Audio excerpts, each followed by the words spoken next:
Parewal, Amarjit Singh Dosanjh, Yuba City, Lakhvir Singh Samra, Texas, Gurmel Singh Ladad, Bakersfield, Amarjit Singh Stockton, Sarabjit Singh Tour, New Jersey, Harneet Singh Pabla, Renton, Washington, H&M Oil, Ontario, Harjeet Singh Lathrop, Gurmel Singh, Balbir Basi, Elgrove, Shamsher Singh Talon, New York, Garewal Travel Services, Yuba City, Tax Payroll, Visa, OCI Card, Passport ਦੀਆਂ services ਲੈ ਸਕਦੇ ਹੋ। ਕਾਲ 5307517605 ਤੇ ਊੜਾ that relief ਵਾਲੇ ਨਿਰਮਲ ਸਿੰਘ ਮਾਨ। Economic hardship ਚੱਲ ਰਹੀ ਹੈ, ਬੈਂਕਰਪਸੀ ਤੋਂ ਬਚਣਾ ਚਾਹੁੰਦੇ ਹੋ, ਕਾਲ ਕਰ ਸਕਦੇ ਹੋ 8888889914। ਇਹਨਾਂ ਸਾਰਿਆਂ ਦਾ ਧੰਨਵਾਦ। ਜੇ ਤੁਸੀਂ ਵੀ ਇਸ ਪ੍ਰੋਗਰਾਮ ਨੂੰ ਸਪਾਂਸਰ ਕਰਨਾ ਚਾਹੁੰਦੇ ਹੋ, ਸੰਪਰਕ ਕਰ ਸਕਦੇ ਹੋ 408 722 7698 ਦੇ ਉੱਤੇ। ਸੋ ਇੱਕ ਵਾਰੀ ਫੇਰ ਸਰੋਤਿਆਂ ਨੂੰ ਬੇਨਤੀ ਕਰਦੇ ਜਾਂਦੇ ਆ, ਫੇਸਬੁੱਕ ਤੇ ਲਾਈਵ ਨਹੀਂ ਆ ਰਿਹਾ ਪ੍ਰੋਗਰਾਮ, ਆਪਾਂ YouTube ਤੇ ਲਾਈਵ ਆ ਰਿਹਾ ਤੇ ਬਾਕੀ ਜਿੰਨੇ ਵੀ ਸਾਡੇ AM ਤੇ FM ਰੇਡੀਓ ਸਟੇਸ਼ਨਸ ਆ ਉਹਨਾਂ ਤੇ ਲਾਈਵ ਆ ਰਿਹਾ। ਸੋ ਰਮਨ ਜੀ ਆਇਆਂ ਨੂੰ, ਕਾਫੀ ਛੁੱਟੀ ਤੋਂ ਬਾਅਦ ਆਏ ਆ।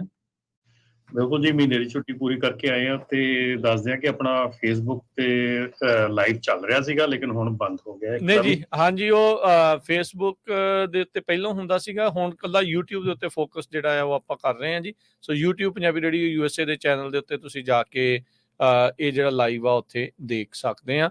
ਜੇ ਕੋਈ ਕਮੈਂਟ ਆ, ਕੋਈ ਕੁਐਸਚਨ ਆ, ਉਹ ਵੀ ਤੁਸੀਂ ਉਸ ਦੇ ਜ਼ਰੀਏ ਉੱਥੇ ਕਮੈਂਟਸ ਦੇ ਵਿੱਚ ਤੁਸੀਂ ਪੁੱਛ ਸਕਦੇ ਹੈਗੇ ਆ। ਤੇ ਰਾਜ ਜੀ, ਆਪਾਂ ਦੋ ਖਬਰਾਂ ਜਿਹੜੀਆਂ ਮੇਨ ਹੈਗੀਆਂ ਆ, ਇੱਕ ਹਰੀਕੇਨ ਹਲੇਨ ਤੇ ਇੱਕ ਜਿਹੜਾ ਮੈਂ ਨਾ ਵੀ ਸਭ ਤੋਂ ਵੱਡੀ ਖਬਰ ਆ ਜਿਹੜੀ ਉਹਨੂੰ ਇੰਡਾਈਟ ਹੋਇਆ, ਉਹ ਤੋਂ ਬਾਅਦ ਆਪਾਂ ਫਿਰ ਟਰੈਕਿੰਗ ਦੀ ਕਰਦੇ ਆ। ਸਭ ਤੋਂ ਪਹਿਲਾਂ ਹਰੀਕੇਨ ਹਲੇਨ, ਆਪਾਂ ਕੱਲ ਸੋਚਦੇ ਸੀ ਵੀ ਕਿੱਦਾਂ ਇਹਨੂੰ ਪ੍ਰੋਨਾਂਸੀਏਟ ਕਰਨਾ ਆ। ਐਕਚੁਅਲੀ ਇਹ ਫ੍ਰੈਂਚ ਵਰਡ ਆ, ਫ੍ਰੈਂਚ ਐਲੇਨ ਕਰਕੇ ਕਹਿੰਦੇ ਆ, ਇੰਗਲਿਸ਼ ਹਿਲੇਨ ਕਰਕੇ ਕਹਿੰਦੇ ਆ। ਸੋ ਇਹ ਬੜਾ ਖਤਰਨਾਕ ਤੂਫਾਨ ਫਲੋਰੀਡਾ ਦੇ ਜਿਹੜਾ ਕੋਸਟ ਆ ਉਹਦੇ ਤੇ ਆਇਆ। ਪਹਿਲਾਂ ਕੈਟਾਗਰੀ 2 ਸੀ, ਹੁਣ ਕੈਟਾਗਰੀ 3 ਦੇ ਵਿੱਚ ਕਨਵਰਟ ਹੋਣ ਵਾਲਾ ਆ। 105 ਮੀਲ ਪਰ ਆਵਰ ਦੇ ਹਿਸਾਬ ਦੇ ਨਾਲ ਹਵਾਵਾਂ ਜਿਹੜੀਆਂ ਚੱਲ ਰਹੀਆਂ। ਮੀਂਹ ਉੱਥੇ ਜਿੱਦਾਂ 6 ਤੋਂ 12 ਇੰਚ ਤੱਕ ਜਿਹੜਾ ਪੈ ਸਕਦਾ ਤੇ ਕਈ ਏਰੀਏ ਦੇ ਵਿੱਚ 18 ਇੰਚ ਤੱਕ ਵੀ ਜਿਹੜਾ ਮੀਂਹ ਪੈਣਾ ਆ। ਕੱਲ ਅਸੀਂ ਕਾਫੀ ਵੱਡਾ ਜਿਹੜਾ ਐਕਸਪਲੇਨ ਕੀਤਾ ਸੀ ਵੀ ਕਿਸ ਤਰ੍ਹਾਂ 15 ਫੁੱਟ ਤੱਕ ਵੀ ਜਿਹੜੀ ਸਮੁੰਦਰ ਦੀ ਸਰਜ ਆ 15 ਤੋਂ 20 ਫੁੱਟ ਤੱਕ ਪਹੁੰਚ ਸਕਦੀ ਹੈਗੀ ਆ। 68 ਦੇ ਵਿੱਚੋਂ ਮੈਜੋਰਿਟੀ ਦੀਆਂ ਜਿਹੜੀਆਂ ਕਾਉਂਟੀਜ਼ ਆ ਉੱਥੋਂ ਲੋਕਾਂ ਨੂੰ ਇਵੈਕੂਏਟ ਕੀਤਾ ਗਿਆ ਆ। ਐਮਰਜੈਂਸੀ ਡਿਕਲੇਅਰ ਕੀਤੀ ਗਈ ਹੈਗੀ ਆ। ਨੈਸ਼ਨਲ ਗਾਰਡਸ ਵੀ ਭੇਜੇ ਗਏ ਹੈਗੇ ਆ ਤੇ ਪ੍ਰੈਜ਼ੀਡੈਂਟ ਜੋ ਬਾਈਡਨ ਹੋਣਾ ਨੇ ਵੀ ਕਿਹਾ ਵੀ ਜਿੰਨੀ ਫੀਮਾ ਹੈਲਪ ਕਰ ਸਕਦੀ ਆ ਵੱਧ ਤੋਂ ਵੱਧ ਹੈਲਪ ਕਰੋ। ਬਿਲਕੁਲ। ਸੋ 20 ਫੁੱਟ ਸਰਜ ਕਹਿੰਦੇ ਵੀ ਕੈਟਾਸਟ੍ਰੋਫਿਕ ਹੋਊਗੀ, ਜਾਨਲੇਵਾ ਵੀ ਸਾਬਤ ਜਿਹੜੀ ਉਹ ਹੋਣੀ ਆ ਤੇ ਨੁਕਸਾਨ ਉਹਨੇ ਜਿਹੜਾ ਉਹ ਪ੍ਰਾਪਰਟੀ ਦਾ ਵੀ ਬਹੁਤ ਜ਼ਿਆਦਾ ਕਰਨਾ ਆ। ਇਹੀ ਜਿਹੜੇ ਕੁਦਰਤੀ ਜਿਹੜੀਆਂ ਚੀਜ਼ਾਂ ਦੇ ਕਰਕੇ ਇੱਥੇ ਜਿਹੜੀ ਸਮੱਸਿਆ ਉਹ ਲਗਾਤਾਰ ਵੱਧ ਰਹੀ ਆ। ਖਾਸ ਕਰਕੇ ਉਦੋਂ ਹਰਜੋਤ ਜੀ ਵੀ ਜਦੋਂ ਨੈਚੁਰਲ ਡਿਜ਼ਾਸਟਰ ਜਿਹੜੇ ਉਹ ਵੱਧ ਰਹੇ ਆ ਤੇ ਫਿਰ ਇੰਸ਼ੋਰੈਂਸਿਸ ਦਾ ਵੀ ਜਿਹੜਾ ਉੱਥੇ ਕੰਮ ਖਰਾਬ ਹੁੰਦਾ ਜਿਹੜਾ ਉਹ ਜਾ ਰਿਹਾ ਆ। ਓਬਵੀਅਸਲੀ ਇਸ ਸਾਰੇ ਵਰਤਾਰੇ ਦਾ, ਹਰੀਕੇਨਸ ਦਾ ਜਿਹੜਾ ਵਰਤਾਰੇ ਦਾ ਟਰਾਂਸਪੋਰਟ ਦੇ ਉੱਤੇ ਵੀ ਅਸਰ ਹੁੰਦਾ, ਉਹ ਆਪਾਂ ਬਾਅਦ ਦੇ ਵਿੱਚ ਚਰਚਾ ਜਿਹੜੀ ਉਸ ਦੇ ਉੱਤੇ ਕਰਦੇ ਹਾਂ। ਪਰ ਹਾਲ ਦੀ ਘੜੀ ਫਲੋਰੀਡਾ ਤੇ ਉਸ ਦੇ ਇਰਦ ਗਿਰਦ ਦੇ ਇਲਾਕੇ, ਨਾਲ ਦੇ ਸੂਬਿਆਂ ਦੇ ਵਿੱਚ ਤੇ ਖਾਸ ਕਰਕੇ ਜਿਹੜਾ ਟੈਂਪਾ ਬੇ ਵਾਲਾ ਜਿਹੜਾ ਇਲਾਕਾ ਆ ਉਸ ਵਾਲੇ ਕੋਸਟ ਦੇ ਉੱਤੇ ਬਹੁਤ ਤੇਜ਼ ਹਵਾਵਾਂ, ਹਨੇਰੀ, ਝੱਖੜ, ਮੀਂਹ ਜਿਹੜਾ ਉਹ ਆਉਣ ਜਾ ਰਿਹਾ ਆ। ਇੱਕ ਐਸ਼ਵਿਲ ਕਰਕੇ ਇਲਾਕਾ ਆ, 1000 ਸਾਲ ਦੇ ਵਿੱਚ ਇੱਕ ਵਾਰ ਇੱਦਾਂ ਦੇ ਜਿਹੜੇ ਕਹਿੰਦੇ ਵੀ ਉੱਥੇ ਫਲੱਡ ਆ ਸਕਦੇ ਆ। ਇੰਨਾ ਜ਼ਿਆਦਾ ਜਿਹੜਾ ਉੱਥੇ ਮੀਂਹ ਜਿਹੜਾ ਉਹ ਪੈਣ ਜਾ ਰਿਹਾ ਹੈਗਾ ਆ। ਹੁਣ ਤੱਕ ਜਦੋਂ ਤੋਂ ਉੱਥੇ ਰਿਕਾਰਡ ਰੱਖਿਆ ਜਾ ਰਿਹਾ ਮੀਂਹ ਪੈਣ ਦਾ, ਹੁਣ ਤੱਕ ਦਾ ਕਹਿੰਦੇ ਵੀ ਇਹ ਸਭ ਤੋਂ ਵੱਡੇ ਜਿਹੜੇ ਆ ਉਹ ਫਲੱਡ ਉਸ ਨੂੰ ਸਰਪਾਸ ਜਿਹੜਾ ਉਹ ਕਰਨ ਜਾ ਰਿਹਾ। 1916 ਦੇ ਵਿੱਚ ਜਿਹੜੇ ਉੱਥੇ ਆਏ ਸੀ ਤੇ 2004 ਦੇ ਵਿੱਚ ਜਿਹੜੇ ਫਲੱਡ ਆਏ ਸੀ ਉਸ ਨੂੰ ਵੀ ਜਿਹੜਾ ਉਹਨਾਂ ਨੇ ਉਹ ਪਾਰ ਕਰ ਦਿੱਤਾ ਹੈਗਾ ਆ। ਫਲੋਰੀਡਾ ਦਾ ਜਿਹੜਾ ਕੋਸਟ ਆ ਉਹ ਆਲਰੇਡੀ ਜਿਹੜਾ ਇਰਦ ਗਿਰਦ ਆ ਉਹ ਕੁਛ ਇੰਚਾਂ ਤੋਂ ਕਈ ਫੁੱਟ ਤੱਕ ਆਲਰੇਡੀ ਪਾਣੀ ਦੇ ਹੇਠਾਂ ਆ ਚੁੱਕਾ ਹੈਗਾ ਆ। US ਦੀਆਂ ਜਿਹੜੀਆਂ ਫਲਾਈਟਸ ਆ ਫਲੋਰੀਡਾ ਨੂੰ ਜਿਹੜੀਆਂ ਜਾਂਦੀਆਂ ਤੇ ਜਾਂ ਉੱਥੋਂ ਜਿਨ੍ਹਾਂ ਨੇ ਉਡਾਨ ਭਰਨੀ ਸੀ ਹਰੀਕੇਨ ਹੈਲਨ ਦੇ ਕਰਕੇ, 1000 ਤੋਂ ਵੱਧ ਜਿਹੜੀਆਂ ਫਲਾਈਟਸ ਆ ਉਹ ਆਲਰੇਡੀ ਜਿਹੜੀਆਂ ਕੈਂਸਲ ਆ ਉਹ ਹੋ ਚੁੱਕੀਆਂ ਹੈਗੀਆਂ। ਸੋ ਹਿਲਸਬੋਰੋ ਕਾਉਂਟੀ ਜਿਸ ਦੇ ਵਿੱਚ ਟੈਂਪਾ ਜਿਹੜਾ ਆਉਂਦਾ ਆ, ਉਹਨਾਂ ਨੇ ਆਪਣੇ ਆਫਿਸਿਸ ਤੇ ਫੈਸਿਲਿਟੀਜ਼ ਉਹਨਾਂ ਨੇ ਕਲੋਜ਼ ਕਰ ਦਿੱਤੀਆਂ ਆ ਤੇ ਕਹਿੰਦੇ ਵੀ ਕਾਉਂਟੀ ਦੇ ਇੰਪਲੋਈਜ਼ ਆ ਉਹਨਾਂ ਨੂੰ ਫੋਕਸ ਕੀਤਾ ਜਾ ਰਿਹਾ ਵੀ ਹਰੀਕੇਨ ਹੈਲਨ ਦਾ ਰਿਸਪੌਂਸ ਜਿਹੜਾ ਉਹ ਕਿਸ ਤਰੀਕੇ ਦੇ ਨਾਲ ਕੀਤਾ ਆ। ਉਹ ਰੈਜ਼ੀਡੈਂਟਸ ਨੂੰ ਅਪੀਲ ਕਰ ਰਹੇ ਆ ਵੀ ਭਾਈ ਅਜਿਹੀ ਕੋਈ ਵੀ ਗੱਲ ਨਾ ਕਰੋ ਜਿਹਦੇ ਨਾਲ ਤੁਸੀਂ ਆਪਣੀ ਜਾਨ ਤੇ ਜਿਹੜੇ ਫਸਟ ਰਿਸਪੌਂਡਰਸ ਆ ਉਹਨਾਂ ਦੀ ਜਾਨ ਨੂੰ ਜਿਹੜਾ ਤੁਸੀਂ ਖਤਰੇ ਦੇ ਵਿੱਚ ਪਾਵੋ। ਜੀ ਅਗਲੀ ਖਬਰ ਨਿਊਯਾਰਕ ਦੇ ਮੇਅਰ ਐਰਿਕ ਐਡਮ ਦੇ ਸੰਬੰਧ ਦੇ ਵਿੱਚ ਆ। ਐਰਿਕ ਐਡਮ ਨੂੰ ਚਾਰਜ ਕੀਤਾ ਗਿਆ ਆ। ਇਸ ਨੇ $25,000 ਤੋਂ ਵੱਧ ਦੀਆਂ ਡੋਨੇਸ਼ਨਸ ਲਈਆਂ। $1 ਲੱਖ ਤੋਂ ਵੱਧ ਆ ਜਿਹੜਾ ਬਾਹਰ ਘੁੰਮਣ ਫਿਰਨ ਦੇ ਲਈ ਇਹਨੂੰ ਪੈਸੇ ਦਿੱਤੇ ਗਏ ਆ ਟਰਕੀ ਦੀ ਸਰਕਾਰ ਵੱਲੋਂ ਜਾਂ ਟਰਕੀ ਦੇ ਨਾਲ ਰਿਲੇਟਡ ਜਿਹੜੇ ਲੋਕ ਆ ਉਹਨਾਂ ਵੱਲੋਂ। ਸੋ ਅੱਜ ਉਹਨਾਂ ਨੇ ਪ੍ਰੈਸ ਕਾਨਫਰੰਸ ਵੀ ਕੀਤੀ। ਪ੍ਰੈਸ ਕਾਨਫਰੰਸ 'ਚ ਉਹਨਾਂ ਨੂੰ ਕਾਫੀ ਹੈਕਲ ਕੀਤਾ ਗਿਆ। ਇੱਥੋਂ ਤੱਕ ਵੀ ਕਹਿ ਦਿੱਤਾ ਗਿਆ ਵੀ ਤੁਸੀਂ ਕਾਲੇ ਮੂਲ ਦੇ ਲੋਕਾਂ ਦੇ ਲਈ ਡਿਸਗ੍ਰੇਸ ਹੈਗੇ ਆ। ਸੋ ਇਹ ਬਹੁਤ ਕੁਝ ਹੁੰਦਾ ਆ। ਇਹ ਇੱਕ ਬਹੁਤ ਵੱਡਾ ਮੁੱਦਾ ਆ। ਟਰਾਂਸਨੈਸ਼ਨਲ ਰਿਪਰੈਸ਼ਨ ਦੇ ਨਾਲ ਜਿਹੜੀਆਂ ਫੋਰਨ ਦੀਆਂ ਸਰਕਾਰਾਂ ਆ ਉਹ ਇੱਥੇ ਦੇ ਪੋਲੀਟੀਸ਼ੀਅਨਸ ਦੇ ਨਾਲ ਰਲ ਕੇ ਆਪਣੀਆਂ ਫੇਵਰਸ ਲੈਂਦੀਆਂ ਆ।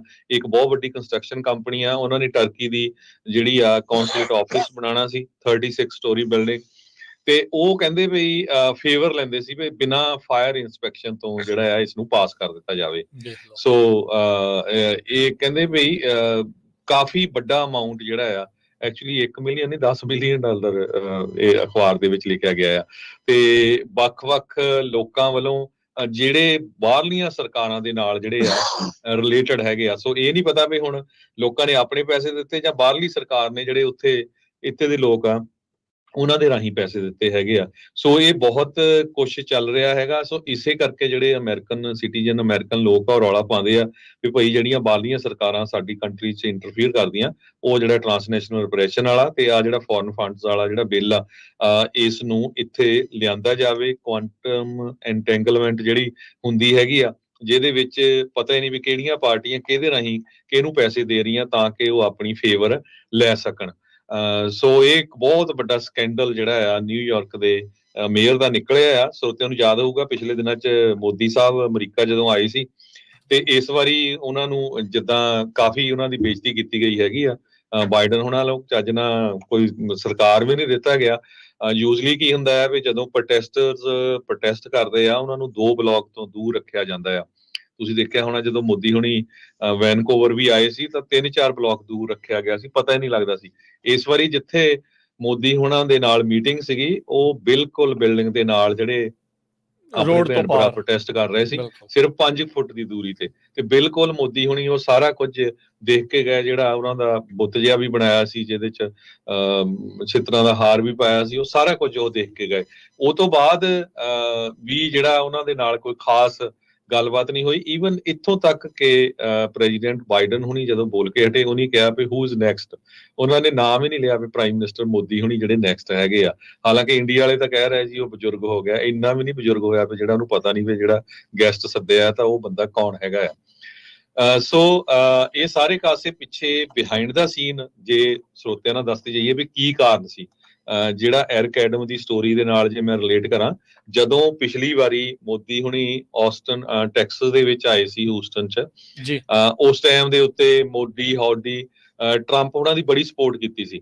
ਤੇ ਹਾਲਾਂਕਿ ਇਹ ਸ਼ਰੇਆਮ ਇੰਟਰਫੀਅਰੈਂਸ ਸੀ ਕਿਸੇ ਬਾਹਰਲੇ ਮੁਲਕ ਦੇ ਪ੍ਰਾਈਮ ਮਿਨਿਸਟਰ ਵੱਲੋਂ ਸਪੋਰਟ ਕਰਨਾ ਇੱਕ ਕੈਂਡੀਡੇਟ ਨੂੰ।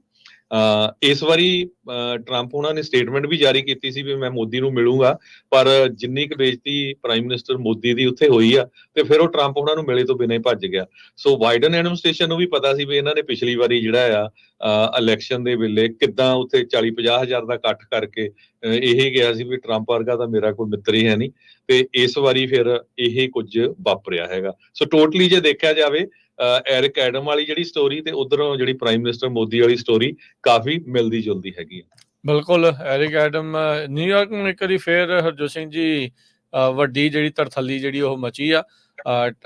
ਇਸਨੇ ਇਕੱਲਾ ਕਹਿੰਦੇ ਵੀ ਰਿਸ਼ਵਤਾਂ ਹੀ ਨਹੀਂ ਲਈਆਂ, ਕੁਇਡ ਪ੍ਰੋ ਕੋ ਵੀ ਜਿਹੜਾ ਉਹ ਕੀਤਾ, ਕਈ ਚੀਜ਼ਾਂ ਦੇ ਬਦਲੇ ਕਿਤੇ ਉਹ ਜਾਂਦਾ ਰਿਹਾ, ਉਹਨੂੰ ਜਿਹੜੀਆਂ ਸੈਰਗਾਹਾਂ ਟਰੈਵਲ ਵਗੈਰਾ ਜਿਹੜਾ ਉਹ ਮਿਲਦਾ ਰਿਹਾ।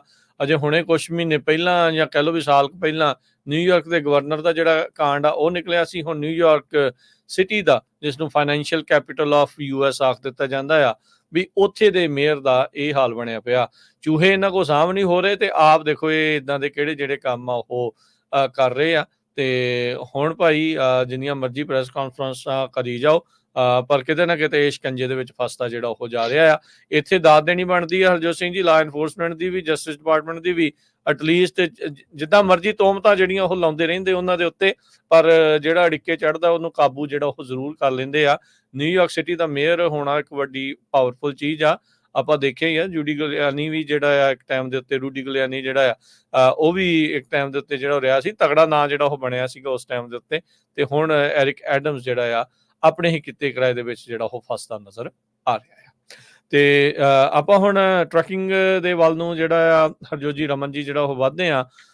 ਰਮਨ ਜੀ, ਗੱਲਬਾਤ ਹਰੀਕੇਨ ਹੈਲੇਨ ਨੂੰ ਲੈ ਕੇ ਹੀ ਉਸ ਤੋਂ ਹੀ ਸ਼ੁਰੂਆਤ ਕਰ ਲੈਂਦੇ ਆ ਵੀ ਇੱਦਾਂ ਦੇ ਜਦੋਂ ਨੈਚੁਰਲ ਡਿਜ਼ਾਸਟਰ, ਮੀਂਹ, ਹਨੇਰੀ, ਝੱਖੜ ਜਦੋਂ ਆਉਂਦੇ ਆ ਉਸ ਇਲਾਕੇ ਦੀ ਟਰਾਂਸਪੋਰਟੇਸ਼ਨ ਦੇ ਉੱਤੇ ਖਾਸਾ ਅਸਰ ਪੈ ਜਾਂਦਾ ਹੈ। ਬਿਲਕੁਲ ਰਾਜਕਰਨ, ਇਹ ਜਿਹੜਾ ਕਾਫੀ ਜਿਹੜਾ ਸਾਊਥ ਈਸਟ ਹੈਗਾ ਉਹਦੇ ਉੱਤੇ ਕਾਫੀ ਅਸਰ ਪਾਊਗਾ। ਔਰ ਜਿਹੜੀਆਂ ਇਸ ਵੇਲੇ ਲੋਡਸ ਵਗੈਰਾ ਹੁੰਦੇ ਜਾਂ ਉਸ ਏਰੀਏ ਦੇ ਵਿੱਚ ਟਰੱਕ ਦੀ ਅਵੇਲੇਬਿਲਿਟੀ ਹੁੰਦੀ ਹੈ ਜਾਂ ਬਹੁਤ ਸਾਰੀਆਂ ਚੀਜ਼ਾਂ ਹੁੰਦੀਆਂ, ਆਬਵੀਅਸ ਹੈਗਾ ਕਿ ਜਦੋਂ ਰੋਡਸ ਬਿਲਕੁਲ ਬਲੌਕ ਹੈਗੇ ਜਾਂ ਇੱਦਾਂ ਦੀ ਗੱਲ ਹੈਗੀ ਆ ਔਰ ਇਵੈਕੂਏਸ਼ਨ ਦੇ ਆਰਡਰਸ ਹੈਗੇ ਆ, ਉਹਦੇ ਵਿੱਚ ਕਾਫੀ ਜਿਹੜਾ ਅਸਰ ਪੈਂਦਾ ਹੈਗਾ। ਉਸ ਏਰੀਏ ਦੇ ਵਿੱਚ ਕਾਫੀ ਜਿਹੜੀ ਆ ਲੋਡਾਂ ਦੀ ਜਿਹੜੀ ਪ੍ਰੋਬਲਮਸ ਹੋ ਜਾਂਦੀ ਆ, ਟਰੱਕਾਂ ਦੀ ਆਵਾਜਾਈ ਦੀ ਪ੍ਰੋਬਲਮ ਹੋ ਜਾਂਦੀ ਆ। ਔਰ ਮੇਰੇ ਖਿਆਲ ਦੇ ਵਿੱਚ ਜਿੰਨੇ ਵੀ ਆਪਣੇ ਟਰੱਕਰਸ ਹੈਗੇ ਆ, ਜ਼ਰੂਰ ਵੈਦਰ ਦਾ ਖਿਆਲ ਰੱਖ ਕੇ ਤੁਸੀਂ ਜਾਣਾ ਹੈਗਾ। ਜੇ ਤੁਹਾਨੂੰ ਲੱਗਦਾ ਹੈ ਕਿ ਵੈਦਰ ਜਿਹੜਾ ਉਹ ਅਨਸੇਫ ਹੈਗਾ ਜਾਂ ਸੜਕਾਂ ਅਨਸੇਫ ਹੈਗੀਆਂ, ਤੇ ਬਿਲਕੁਲ ਉਹਦੇ 'ਚ ਡਰਾਈਵ ਕਰਨ ਦੀ ਲੋੜ ਨਹੀਂ ਹੈਗੀ। ਤੁਸੀਂ ਡਰਾਈਵ ਆਪਣੀ ਜਿਹੜੀ ਆ ਉਹ ਬੰਦ ਕਰ ਸਕਦੇ ਆ। ਔਰ ਯੂਜ਼ਲੀ ਕੀ ਹੁੰਦਾ ਹੈ ਕਿ ਤੁਹਾਡੇ ਜਿਹੜੇ ਇਹੋ ਜਿਹੇ ਏਰੀਆਜ਼ ਹੁੰਦੇ, ਇਹੋ ਜਿਹੇ ਟਾਈਮ ਤੇ ਜਿਹੜੀਆਂ ਲੌਗ ਬੁੱਕ ਦੀਆਂ ਜਿਹੜੀਆਂ ਚੀਜ਼ਾਂ ਹੁੰਦੀਆਂ, ਜਿਹੜੀਆਂ ਰਿਕੁਆਇਰਮੈਂਟਸ ਹੁੰਦੀਆਂ, ਉਹ ਵੀ ਕਈ ਵਾਰੀ ਖਾਰਜ ਕਰ ਦਿੱਤੀਆਂ ਜਾਂਦੀਆਂ ਕਿ ਆਵਰਸ ਆਫ ਸਰਵਿਸ ਜਿਹੜੇ ਆ ਉਹ ਹੋਲਡ ਤੇ ਪਾ ਦਿੱਤੇ ਜਾਂਦੇ ਆ। ਸੋ ਪਲੀਜ਼, ਜੇ ਤੁਸੀਂ ਇਹਨਾਂ ਏਰੀਆਜ਼ ਦੇ ਵਿੱਚ ਕੰਮ ਕਰਦੇ ਹੈਗੇ ਆ ਤਾਂ ਜ਼ਰੂਰ ਧਿਆਨ ਰੱਖੋ। ਜੀ ਜੀ, ਬਿਲਕੁਲ ਜੀ। ਤੇ ਜੀ ਜੀ, ਅਗਲੀ ਖਬਰ ਆਪਾਂ ਰਮਨ ਜੀ ਜੇ ਕਰੀਏ ਟਰੱਕਿੰਗ ਨੂੰ ਲੈ ਕੇ, ਵੀ ਕੀ ਕੁਝ ਚੱਲ ਰਿਹਾ ਹੈਗਾ ਇਕਨੋਮੀ ਵਾਈਜ਼। ਆਪਾਂ ਪਿਛਲੇ ਹਫ਼ਤਿਆਂ 'ਚ ਕਰਦੇ ਰਹੇ ਹਾਂ ਵੀ ਬਾਹਲੀ ਪ੍ਰੋਗਰੈਸ ਤਾਂ ਨਹੀਂ। ਕਈ ਜਿਹੜੇ ਹੁਣ ਇਕਨੋਮਿਸਟ ਆ ਇਹ ਕਹਿ ਰਹੇ ਆ ਵੀ ਸੈਕੰਡ ਕੁਆਟਰ 'ਚ ਜਿਹੜਾ ਆ ਹੋਪਫੁਲੀ ਆਪਾਂ ਬੈਟਰ ਹੋਵਾਂਗੇ, ਸੈਕੰਡ ਕੁਆਟਰ ਆਫ 2025। ਬਿਲਕੁਲ ਹਰਜੋਤ ਭਾਜੀ, ਇਹ ਕਾਫੀ ਮਤਲਬ ਕਿ ਐਕਸਾਈਟਿੰਗ ਕੋਈ ਜ਼ਿਆਦਾ ਨਿਊਜ਼ ਨਹੀਂ ਹੈਗੀ ਔਰ ਕਾਫੀ ਜਿਹੜਾ ਇੰਟਰਸਟਿੰਗ ਬਣਦਾ ਜਾ ਰਿਹਾ ਕਿ ਇੰਨੇ ਚਿਰ ਤੋਂ ਜਿਹੜਾ ਆ ਕੰਮ ਇਸ ਤਰ੍ਹਾਂ ਚੱਲ ਰਿਹਾ ਹੈਗਾ ਕਿ ਜਿਸ ਤਰ੍ਹਾਂ ਆਪਾਂ ਸ਼ੁਰੂ ਦੇ ਵਿੱਚ ਹੀ ਗੱਲ ਕੀਤੀ ਸੀਗੀ ਕਿ ਆਪਣਾ ਜਿਹੜਾ ਕੰਮ ਹੈਗਾ ਉਹ ਬਿਲਕੁਲ ਹੀ ਇਸ ਵੇਲੇ ਜਿਹੜਾ ਆ ਉਹ ਸਟੈਂਡ ਸਟਿਲ ਦੇ ਟਾਈਮ ਤੇ ਹੈਗਾ, ਸਟੈਂਡ ਸਟਿਲ ਹੈਗਾ। ਸੋ ਇਹਦੇ ਵਿੱਚ ਹੁਣ ਜਦੋਂ ਆਪਾਂ ਇਹੋ ਜਿਹੀ ਗੱਲ ਕਰਦੇ ਹਾਂ ਤਾਂ ਮੈਂ ਇੱਥੇ ਐਕਚੁਅਲੀ ਇਸ ਚੀਜ਼ ਨੂੰ ਨਜ਼ਰ ਅੰਦਾਜ਼ ਨਹੀਂ ਕਰ ਰਿਹਾ, ਪਰ ਮੈਂ ਇੱਕ ਚੀਜ਼ ਕਰ ਰਿਹਾ ਕਿ ਇੱਥੇ ਹੁਣ ਗੱਲ ਕਰਨੀ ਬਣਦੀ ਹੈ ਕਿ ਸਾਡੀ ਜਿਹੜੀ ਇੰਡਸਟਰੀ ਹੈਗੀ ਆ ਉਹਦੇ ਵਿੱਚ ਮੇਰੇ ਖਿਆਲ ਫਰਾਡ ਤੇ ਧੋਖਾਧੜੀ ਦਾ ਜਿਹੜਾ ਕੰਮ ਆ ਬਹੁਤ ਜ਼ਿਆਦਾ ਜਿਹੜਾ ਉਹ ਚੱਲ ਪਿਆ ਹੈਗਾ। ਇਸ ਕਰਕੇ ਇਸ ਟਾਈਮ ਦੇ ਉੱਤੇ ਜਿਹੜਾ ਆਪਣਾ ਕੰਮ ਹੈਗਾ ਉਹਦੇ ਵੱਲ ਬਿਲਕੁਲ ਧਿਆਨ ਦਿਓ। ਰਾਜਕਰਨ, ਇੱਕ ਖਾਸ ਜਿਹੜਾ ਮੁੱਦਾ ਸਾਹਮਣੇ ਆਇਆ ਹੈਗਾ, ਪਿਛਲੇ ਮਹੀਨੇ ਦੇ ਵਿੱਚ ਮੈਂ ਇੰਡੀਆ ਸੀਗਾ, ਸੋ ਉਦੋਂ ਵੀ ਮੈਨੂੰ ਇਹ ਕੰਸਿਸਟੈਂਟਲੀ ਕਾਲਸ ਆਉਂਦੀਆਂ ਰਹੀਆਂ ਹੈਗੀਆਂ ਕਿ ਜਿਹਦੇ ਵਿੱਚ ਕੰਪਨੀਜ਼ ਨੂੰ ਵੇਚਣ ਦੀ ਕੋਸ਼ਿਸ਼ ਕੀਤੀ ਜਾ ਰਹੀ ਹੈ, ਐਮਸੀ ਨੰਬਰ ਬਾਏ ਕਰਨ ਦੀ ਕੋਸ਼ਿਸ਼ ਕੀਤੀ ਜਾ ਰਹੀ ਆ। ਐਮਸੀ ਨੰਬਰ ਬਾਏ ਕਰ ਲਿਆ ਜਾਂਦਾ ਆ, ਕੈਸ਼ ਪੇਮੈਂਟ ਦੇ ਦਿੱਤੀ ਜਾਂਦੀ ਆ, ਸਾਰੀ ਇਨਫੋਰਮੇਸ਼ਨ ਲੈ ਲਈ ਜਾਂਦੀ ਆ ਔਰ ਫਿਰ ਉਹਨਾਂ ਦੇ ਨਾਂ ਦੇ ਉੱਤੇ ਗਲਤ ਲੋਡ ਲਾਏ ਜਾਂਦੇ ਆ, ਚੋਰੀ ਕੀਤੇ ਜਾਂਦੇ ਆ, ਬਹੁਤ ਕੁਝ ਜਿਹੜਾ ਆ ਉਹ ਹੁੰਦਾ ਆ। ਸੋ ਇਹ ਜਿਹੜੀ ਚੀਜ਼ ਹੈਗੀ ਆ, ਇਹ ਇੱਕ ਬਹੁਤ ਵੱਡਾ ਮੁੱਦਾ ਹੈਗਾ। ਤੁਸੀਂ ਕੋਈ ਵੀ ਆਪਣੀ ਜਿਹੜੀ ਕੰਪਨੀ ਹੈਗੀ ਆ ਜਾਂ ਕੋਈ ਵੀ ਆਪਣਾ ਕੰਮ ਹੈਗਾ ਉਹਨੂੰ ਵੇਚਣ ਤੋਂ ਕਰਨ ਤੋਂ ਪਹਿਲਾਂ ਤੁਸੀਂ ਧਿਆਨ ਦਿਓ ਕਿ ਕੀ ਤੁਸੀਂ ਕਰਨਾ ਹੈਗਾ, ਠੀਕ ਹੈ ਨਾ। ਬਿਲਕੁਲ ਪ੍ਰੋਪਰ ਢੰਗ ਦੇ ਨਾਲ ਜਿਹੜੀਆਂ ਚੀਜ਼ਾਂ ਕਰਨੀਆਂ ਹੈਗੀਆਂ ਉਹ ਕਰੋ। ਦੂਸਰਾ ਇੱਕ ਰਾਜਕਰਨ, ਇੱਕ ਹੋਰ ਜਿਹੜਾ ਇਸ ਵੇਲੇ ਮੁੱਦਾ ਸਾਹਮਣੇ ਆਇਆ ਹੈਗਾ, ਰੀਸੈਂਟਲੀ ਮੇਰੀ ਗੱਲਬਾਤ ਕਾਫੀ ਪਰਮਿਟਿੰਗ ਕੰਪਨੀਆਂ ਦੇ ਨਾਲ ਹੋਈ ਹੈਗੀ ਆ ਔਰ ਉਹਨਾਂ ਨੇ ਦੱਸਿਆ ਹੈਗਾ ਕਿ ਆਪਣੇ ਔਰ ਖਾਸ ਕਰਕੇ ਆਪਣੇ ਮੂਲ ਦੇ ਵੀ ਔਰ ਦੂਸਰੇ ਮੈਕਸੀਕਨ ਮੂਲ ਦੇ ਵੀ ਲੋਕੀ ਜਿਹੜੇ ਆ ਉਹ ਇਸ ਚੀਜ਼ ਦੇ ਵਿੱਚ ਸ਼ਾਮਲ ਆ। ਔਰ ਉਹ ਇਹ ਹੈਗੀ ਹੈ ਕਿ ਜਿਹੜੀ ਵਿਨ ਵੈਰੀਫਿਕੇਸ਼ਨ ਕੀਤੀ ਜਾਂਦੀ ਆ, ਜਦੋਂ ਵਿਨ ਵੈਰੀਫਿਕੇਸ਼ਨ ਹੁੰਦੀ ਆ, ਵਿਨ ਵੈਰੀਫਿਕੇਸ਼ਨ ਦਾ ਮਤਲਬ ਹੈਗਾ ਕਿ ਤੁਸੀਂ ਜਿਹੜੀ ਆਪਣੀ ਵਿਨ ਹੈਗਾ ਉਹ ਵੈਰੀਫਾਈ ਕਰਾਉਣਾ ਕਿਸੇ ਨਾ ਕਿਸੇ ਜਿਹੜਾ ਵਿਨ ਵੈਰੀਫਾਇਰ ਹੈਗਾ, ਜਿਹੜਾ ਅਪਰੂਵਡ ਵੈਂਡਰ ਹੈਗਾ DMV ਤੋਂ। ਤੁਸੀਂ ਇਹ ਦੇਖੋ ਇਸ ਵੇਲੇ ਕੀ ਕੀਤਾ ਜਾ ਰਿਹਾ ਕਿ ਵੀਡੀਓ ਕਾਲਸ ਕਰਕੇ ਤੇ ਵਿਨ ਵੈਰੀਫਿਕੇਸ਼ਨ ਕੀਤੀ ਜਾ ਰਹੀ ਹੈ, ਜਦਕਿ ਵਿਨ ਵੈਰੀਫਿਕੇਸ਼ਨ ਲਾਈਵ ਕੀਤੀ ਜਾਣੀ ਚਾਹੀਦੀ ਹੈ, ਸਾਹਮਣੇ ਤੁਹਾਡੇ ਟਰੱਕ ਹੋਣਾ ਚਾਹੀਦਾ। ਸੋ ਵਿਨ ਵੈਰੀਫਿਕੇਸ਼ਨ ਵੀਡੀਓ ਕਾਲਸ ਤੇ ਕੀਤੀ ਜਾ ਰਹੀ ਆ, ਔਰ ਕਈ ਮਾਮਲਿਆਂ ਦੇ ਵਿੱਚ ਵਿਨ ਵੈਰੀਫਿਕੇਸ਼ਨ ਇੰਡੀਆ ਤੋਂ ਕੀਤੀ ਜਾ ਰਹੀ ਆ। ਸੋ ਉੱਥੇ ਨਾ ਕੋਈ ਉਹਨਾਂ ਦੇ ਕੋਲ ਲਾਇਸੈਂਸ ਹੈਗਾ, ਨਾ ਉਹਨਾਂ ਦੇ ਕੋਲ ਕੋਈ ਉਹਦਾ ਕੋਈ ਮਤਲਬ ਕਿ ਕਿਸੇ ਹਿਸਾਬ ਨਾਲ ਵੈਰੀਫਾਈਡ ਨਹੀਂ ਹੈਗੇ। ਸੋ ਜੇ ਤੁਸੀਂ ਸਸਤਾ ਦੇਖ ਕੇ ਇਸ ਵੇਲੇ ਕੰਮ ਕਰ ਰਹੇ ਆ ਕਿ ਮੈਨੂੰ ਪਰਮਿਟ ਸਸਤੇ ਮਿਲ ਜਾਂਦੇ ਆ, ਮੇਰੀ ਕੰਪਨੀ ਸਸਤੇ 'ਚ ਖੁੱਲ ਜਾਂਦੀ ਆ, ਮੇਰਾ ਵਿਨ ਵੈਰੀਫਿਕੇਸ਼ਨ, ਟਰੱਕ ਤੁਹਾਡਾ ਜਾਰਜੀਆ ਖੜਾ, ਵਿਨ ਵੈਰੀਫਿਕੇਸ਼ਨ ਤੁਹਾਡੀ ਕੈਲੀਫੋਰਨੀਆ 'ਚ ਹੋ ਰਹੀ ਆ, ਕਿੱਦਾਂ ਹੋ ਸਕਦਾ ਹੈ? ਔਰ ਇਹ ਚੀਜ਼ਾਂ ਉਦਣ ਜਾ ਕੇ ਤੁਹਾਨੂੰ ਸਮਝ ਆਉਣੀਆਂ, ਉਦਣ ਜਾ ਕੇ ਤੁਹਾਡੇ ਪੱਲੇ ਪੈਣੀਆਂ ਜਿੱਦਣ ਐਕਸੀਡੈਂਟ ਹੋਇਆ, ਤੁਹਾਡਾ ਕਿਸੇ ਵੱਡੇ ਕੰਮ ਦੇ ਵਿੱਚ ਹੱਥ ਆ ਗਿਆ, ਔਰ ਉੱਥੇ ਫਿਰ ਤੁਹਾਡੀਆਂ ਇਹ ਚੀਜ਼ਾਂ ਜਿਹੜੀਆਂ ਇਹ ਸਾਹਮਣੇ ਆਉਣੀਆਂ, ਔਰ ਤੁਸੀਂ ਬੁਰੀ ਤਰੀਕੇ ਦੇ ਨਾਲ ਉੱਥੇ ਫਸ ਜਾਣਾ। ਸੋ ਇਹ ਚੀਜ਼ਾਂ ਜਿਹੜੀਆਂ ਆ ਇਹਨਾਂ ਵੱਲ ਧਿਆਨ ਦਿਓ ਪਲੀਜ਼ ਪਲੀਜ਼ ਪਲੀਜ਼। ਮੈਂ ਇਹ ਚੀਜ਼ ਤੁਹਾਨੂੰ ਸਾਰਿਆਂ ਨੂੰ ਕਹਿਣਾ ਬਹੁਤ ਜ਼ਰੂਰੀ ਆ। ਅੱਜ ਦੀ ਤਰੀਕ ਦੇ ਵਿੱਚ ਜੇ ਤੁਸੀਂ ਕੰਮ ਕਰਵਾ ਰਹੇ ਹੈਗੇ ਆ ਤਾਂ ਮੇਕ ਸ਼ੋਰ ਕਰੋ ਕਿ US ਬੇਸਡ ਏਜੰਟ ਜਿਹੜਾ ਹੈਗਾ ਉਹ ਤੁਹਾਡਾ ਕੰਮ ਕਰ ਰਿਹਾ ਹੈਗਾ। ਪੈਸੇ ਨੂੰ $150 ਦੇ ਸਸਤੇ ਦੇ ਪਿੱਛੇ ਨਾ ਜਾਓ, ਔਰ ਕੰਮ ਜਿਹੜਾ ਹੈਗਾ ਉਹ ਅਪਰੂਵਡ ਏਜੰਟ ਕੋਲੋਂ ਕਰਵਾਓ, ਔਰ ਜਿਹੜਾ ਸਹੀ ਹੈਗਾ ਉਹ ਕਰਵਾਓ। ਯਾਰ ਆਪਾਂ ਇਹਨਾਂ ਕੰਟਰੀਆਂ ਦੇ ਵਿੱਚ ਆਏ ਸੀਗੇ ਇਹ ਕਰਕੇ ਕਿ ਸਾਡੇ ਨਾਲ ਉੱਥੇ ਜਿੱਦਾਂ ਦਾ ਧੱਕਾ ਹੁੰਦਾ, ਉੱਥੇ ਜਿੱਦਾਂ ਲੋਕਾਂ ਦੇ ਨਾਲ ਹੁੰਦਾ, ਉੱਥੇ ਡਰਾਈਵਰ ਲਾਇਸੈਂਸ ਤੁਸੀਂ ਘਰ ਬੈਠੇ ਆ ਤੁਹਾਡਾ ਡਰਾਈਵਰ ਲਾਇਸੈਂਸ, ਮਤਲਬ ਉਹ ਚੀਜ਼ਾਂ ਅੱਜ ਇੱਥੇ ਕਰਨੀਆਂ ਸ਼ੁਰੂ ਹੋ ਗਈਆਂ। ਮਤਲਬ ਮੈਂ ਹੈਰਾਨੀ ਵਾਲੀ ਗੱਲ ਸੀਗੀ ਜਿਹੜਾ ਵਿਨ ਵੈਰੀਫਿਕੇਸ਼ਨ ਦਾ ਆ, ਇਹ ਹਮੇਸ਼ਾ ਸੀਗਾ ਕਿ ਵਿਨ ਵੈਰੀਫਿਕੇਸ਼ਨ ਜਿਹੜਾ ਆ ਇਹ ਮਤਲਬ ਹੁੰਦਾ ਹੈ ਕਿ ਜਿਹੜਾ ਵਿਨ ਵੈਰੀਫਾਇਰ ਆ ਉਹਦਾ ਬਕਾਇਦਾ ਲਾਇਸੈਂਸ ਹੁੰਦਾ, ਉਹਦਾ ਬਕਾਇਦਾ ਸਾਰਾ ਕੁਝ ਹੁੰਦਾ। ਤੁਸੀਂ ਕਿਸੇ ਵੀ ਏਜੰਟ ਨਾਲ ਕੰਮ ਕਰਦੇ ਆ, ਤੁਸੀਂ ਉਹਦਾ ਲਾਇਸੈਂਸ ਨੰਬਰ ਪੁੱਛੋ ਕਿ ਤੁਹਾਡਾ DMV ਤੋਂ ਲਾਇਸੈਂਸ ਇਸ਼ੂ ਹੈ, ਤੁਹਾਡਾ ਲਾਇਸੈਂਸ ਨੰਬਰ ਕੀ ਹੈਗਾ। ਤੁਹਾਡੇ ਪੇਪਰ ਦੇ ਉੱਤੇ ਬਕਾਇਦਾ ਉਹਨਾਂ ਦਾ ਲਾਇਸੈਂਸ ਨੰਬਰ ਹੋਣਾ ਚਾਹੀਦਾ।